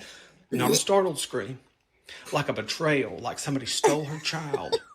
I'm still spinning overhead, like a malfunctioning lawn sprinkler full of turkey legs. You're fucking And here's funny, the question dude. I still have 32 years on. Who was wrong? Me for eating enough carnival food to sedate a rhinoceros? Jason for turning my head into a high-pressure irrigation weather system? Or the carny who just watched this biological disaster unfold, absolutely refused to stop the ride because that son of a bitch kept it running. Dude. The whole time. You got your tickets worth. I guess we can say that. People are yelling. Parents are shielding their children. This blonde lady's trying to untangle vomit from her hair while questioning every decision that led her to Mangum that day. And he's just standing there operating that machinery like, well, at least I'm still on lockdown. The local legend is he shut it down right after he got hit by the vomit himself, which honestly feels fair. So I stagger back to my mama and my granny's booth, covered in shame, sweat, and enough partially digested poultry to qualify as a fucking side dish. I said, y'all, I got to have different clothes. They said, what the hell happened? I said, don't ask, just give me one of them T-shirts. The only clothes available were my granny's handmade T-shirts. Oh, no. Now, I was a 3X as a child. We don't have to talk about that, but that shirt was not. They squeezed me into that bastard like they was loading sausage into a casing. Yeah. Then they found a pair of my granny's old Hawaiian shorts in the car. She used to wear these shorts all the time gardening, if that gives you anything. It's 1996. You can do the math. Yeah. I'm not standing there in the middle of Mangum Rattlesnake Derby looking less like a child and more like a recently divorced substitute teacher who just got banned from fucking Margaritaville. A few hours later, my Aunt Kathy drove in from Texas to pick me up. Now, we never really saw her. She lived far away. Yeah. And I'll never forget what she said. She looked me up and down. What'd she say, boy? That sunflower shirt and them damn shorts. My hair all boofed up from the heat, because that's what happens. Look at me. And she said, well, don't you look nice? Y'all, she thought that was my outfit. It broke my little gay heart. She thought I picked that out on purpose. She had no idea I'd spent the afternoon conducting an airborne gastrointestinal assault on innocent civilians at the Mangum Rattlesnake Derby, and honestly, I don't know if I've ever fully recovered from that moment. Signs. I'm going to give you a couple. I'll list them. But a warning. All right. You are not allowed in this community to call someone a lizard. I just ran afoul of the law of TikTok. I thought that we were free from British tyranny and rule. If you understood the context with which I spoke that, then you'd see the real irony, because we are not. So, signs that I want you to pay attention to. And they're happening now. Two very, very interesting ones. They're all interesting to me. First, the Euphrates River is drying up and has been for some time. Yeah. There's three things I want you to focus on. Okay. It is written that in the tribulation, it will dry, and the four demons, not the Hollywood, priest enters the room, casts it out sort of thing. Yeah. These are giant demons that kill a quarter of the planet. They're fallen chained angels, under the Euphrates dude. River. This is not allegory. Good God. This will Dude. happen. Next intro. Hey. Hey, shh. These are not demons. These are fallen angels. These could also be Nephilim. Interesting piece. As you look at that satellite image, you can see it drying, and you can also see the omega. Right. Alpha and omega, beginning and end. Omega is end. It is the last letter in the Greek alphabet, and it is clearly visible. Finally, it will dry so that the 200 million man army, many believe to be China, will be able to invade Israel for the final battle, at which takes place in an actual location known as Harmagito. Harmagito. That's where we get that Armageddon phrase from. It's an actual place in Israel. So take a look at those satellite photos. That's number one. Number two, Monday. I find this fascinating. Why would they tell anybody? On Monday, the 18th at 5:23 p.m. Eastern Standard Time, a meteor known as JH2 will pass by the Earth. It's not predicted to hit. Seriously, dude? I had a dream of its coming. I did not see it hit. Wow. But it comes Monday. Nobody told you. What's fascinating about it is that it is 0.00062 AU away from the planet Earth. AU is a astronomical measurement like IN, inches, FT, feet. So think of it this way. If you had a ruler, the very bottom would be the Earth. And then 4 inches up would be the moon. This thing's coming in at the 1 inch mark. That rarely ever happens. The signs in the sun, the moon, the stars, and the heavens. Now it will pass directly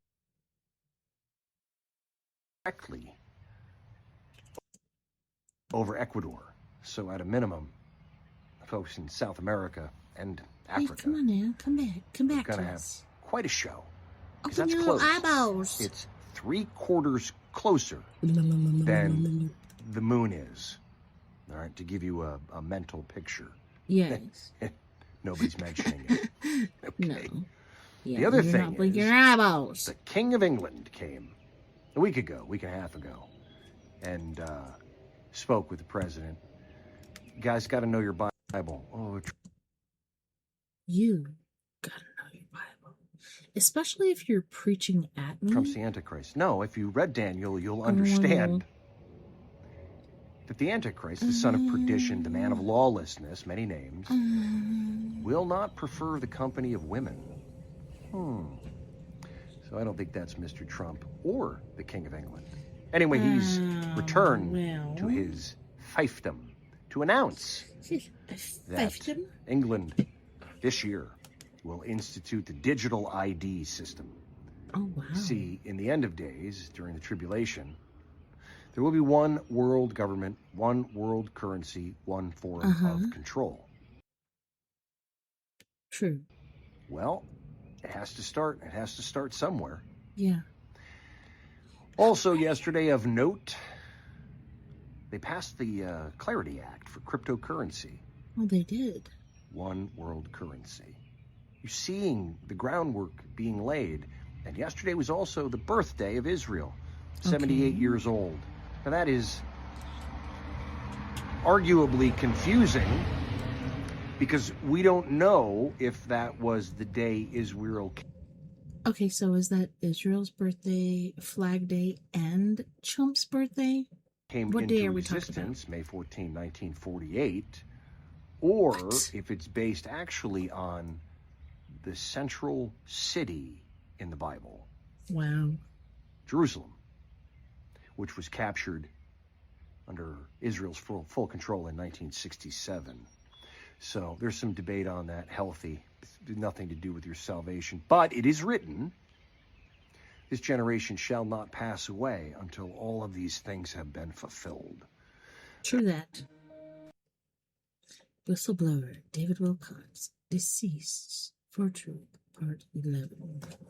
I don't know about you guys. I don't know if you listened to the show I did that was covering the scientists, the rocket scientists, like so many different people in the UFO field. And they're like, oh, well, we have 12, 13. I'm telling you, I got all the way up to 25 different people, whether it be scientists, neuroscientists, rocket scientists, specialists, etc., etc. And then a couple weeks after, they finally found one of the chicks that disappeared. I do believe that Jesus' teachings dealt a fatal blow to the so-called Illuminati agenda of the Roman Empire at that time. The Illuminati actually believe that being nice to people, forgiveness, compassion, that these are weaknesses and the tools of our enslavement. And they believe that by being free of those encumbrances, that they are superior to everyone else. It's not a weakness. You have to be a very strong person to be able to do certain things. So part of their religion is that they will practice the extremes of both the positive and the negative path, or what they call the right-hand path and the left-hand path. So they will, for example, simultaneously create huge philanthropic endowments, where they give, in some cases, many, many millions, if not billions of dollars to humanitarian causes, while simultaneously performing the most heinous crimes imaginable against humanity. I want to point out that what Jesus was teaching us about ascension has proven to be of far greater significance than is normally given credit for.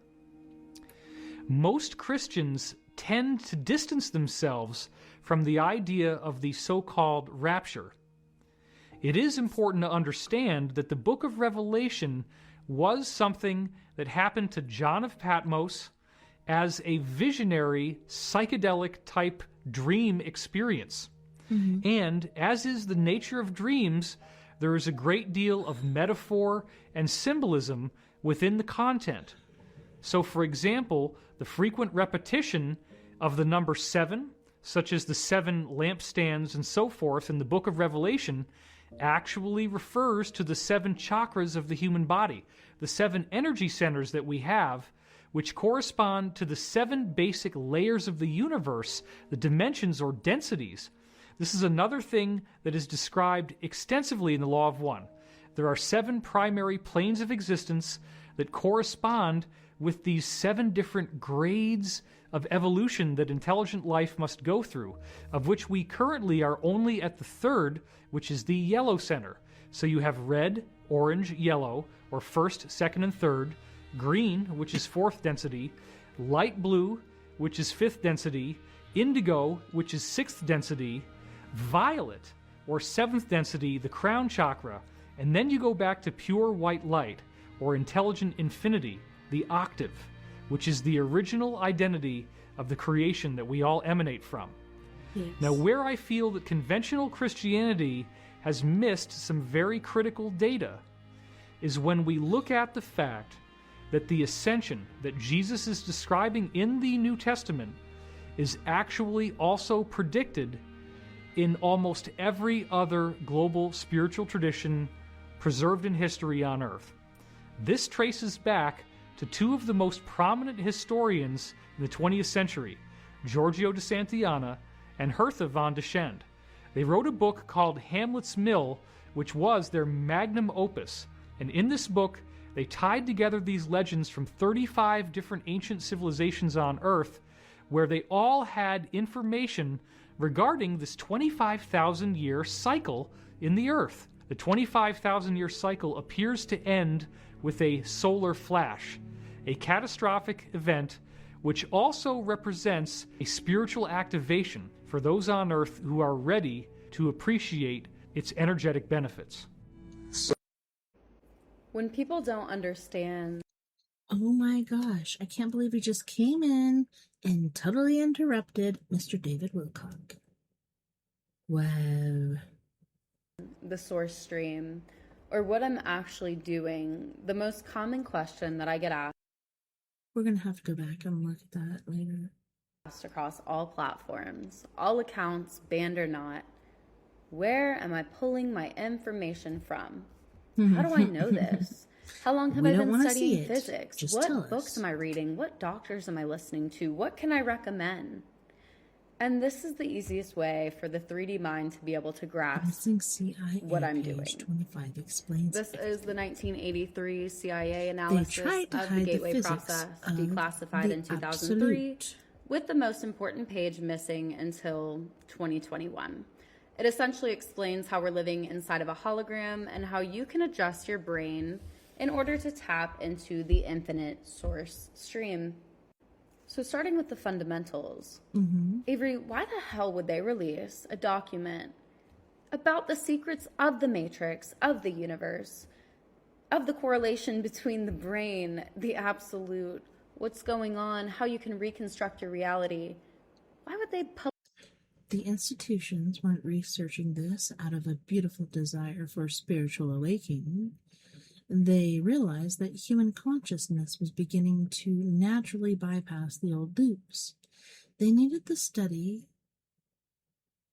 to be the exact physics of how human vessels were slipping out of the simulation so they could figure out a way to monitor, intercept, or replicate it technologically. Publicly release that?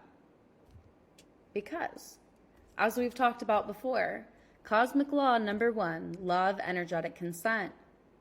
You have to show the sovereign being the truth.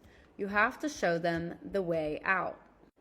Yes, knowing me, I have multiple streams of notes so I don't miss anything, because on a literal 3D geopolitical level, the research was driven by intense paranoia.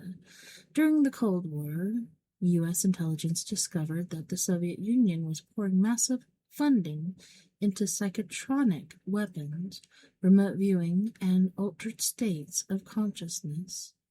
The military complex didn't care about enlightenment. They cared about tactical supremacy. The psychic spy race. They realized that if a human vessel could synchronize its brain hemispheres and step into the toroidal field outside of linear time, that soldier could theoretically bypass any physical concrete wall, vault, or border to gather classified data. This is one of the most important pieces of content I've ever made. And I say that all the time. We're upgrading. So the law of energetic consent, I've covered this before.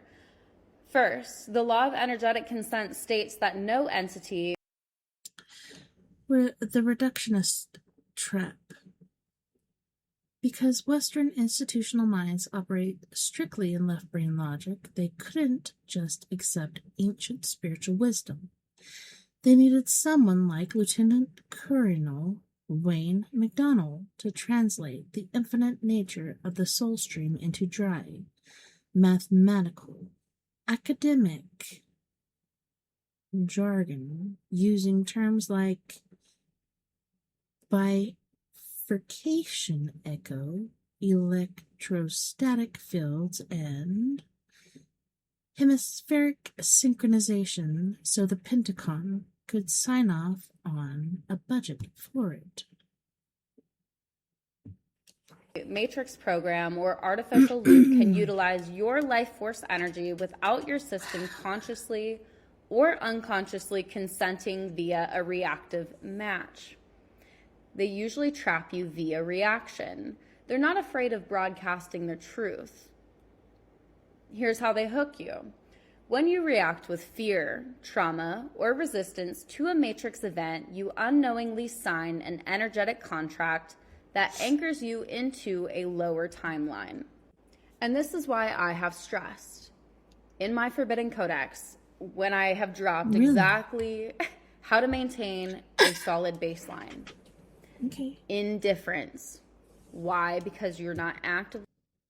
When you exist in a state of emotional or psychological reaction, your biological nervous system generates internal friction, essentially functioning as a high-resistance resistor that burns through massive amounts of vital voltage and creates static in your genetic field.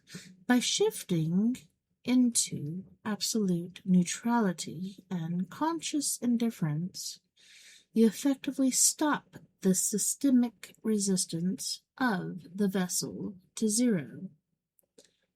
In physics, lowering resistance allows an electrical current to flow seamlessly without losing power to heat or degradation.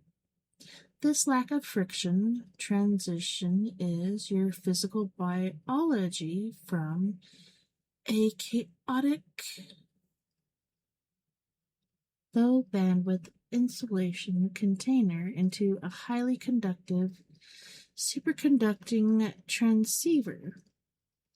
This structural drop in internal static allows the hardware of your vessel to stabilize a significantly higher frequency load, upgrading your biological receivers to anchor a clear, undistorted stream of primary data directly into the physical matrix. Feeding the matrix a reaction. And I'm telling you, that is the key, most important part. Become indifferent.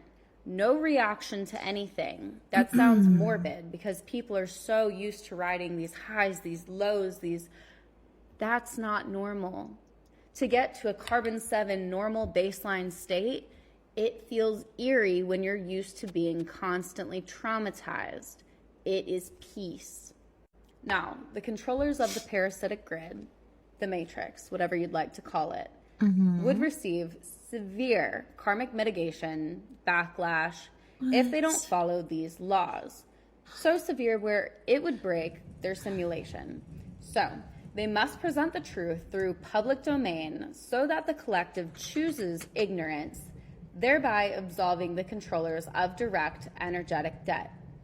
So why were they able to leave out page 25 for so long, and why did they? Page 25 is the exact bridge where human consciousness realizes that it is completely identical to the absolute. So by them releasing the technical instructions for pages 1 through 24, the mathematical equation of the document remains true to the public domain. Leaving out the bridge to the absolute, infamous missing page 25 creates a puzzle. If the collective accepts the fragmented picture without demanding the missing piece, karmic debt is bypassed because the collective consented to look at a broken mirror.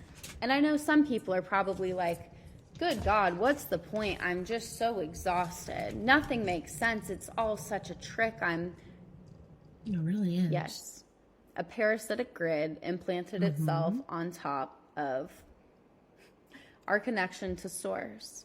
So you either keep looping indefinitely, or you get the hard part over with and you break out. Now, I'm going to do my darndest to make these fifth dimension and up concepts my God, girl, I do too. easily perceivable into a 3D linear timeline. So first, let's talk about the difference between the absolute, the oversoul, the source stream. Because yes, there is a difference. The absolute is the unmanifested canvas. It is infinite, uncaused, and eternal. There's no time, no boundaries, no specific location. It's nothing but pure potential. So this is the still infinite ocean before a single ripple forms. So I think I read this. The 3 layers of consciousness. The absolute is the infinite, unmanifest canvas of pure existence.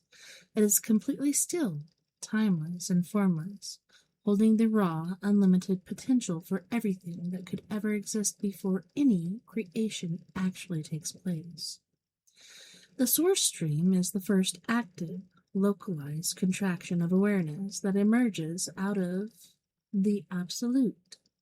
It is the primary creative pulse, the living high-voltage code and intent that projects templates and breathes life into the universe. The oversoul is the multidimensional network that receives that high-voltage source stream and steps it down. It acts like a cosmic data manager, distributing the energy into a series of looping, toroidal pathways, parallel timelines, and individual experiences, so consciousness can experience itself in physical density. The source stream, source, the universe, whatever you'd like to call it, is the first localized contraction of self-awareness out of the absolute. It's the active I am consciousness that designs, projects, and breathes life into reality templates. This is the first great ripple or wave carrying the universal code. Your oversoul is the multidimensional data management network. It filters the higher voltage source stream data down into distinct specialized branches and nodes, which are parallel timelines to anchor experiences into density. Thank you so much for hanging out with me tonight on our Paradox Media's Late Night in the Rockies. It was my pleasure hanging out and hopefully entertaining you. Thank you to all of my friends out there, wherever you may be, beyond the Omniverse tonight. I had a wonderful time. I can't wait to do it again. I'm thinking next weekend, but maybe, hopefully, keeping my hairs, toes, eyes, and fingers crossed that I can get in here before next weekend to go over some things that are out there periodically throughout the week. That would be awesome. Don't forget, we are all in this together. Together we can make the world better, and together, my friends, we are Paradox Media, because without you, there's no us. Don't forget, we are all in this together. Together, we can make the world better. And together, my friends, we are Paradox Media, because without you, there really is no us.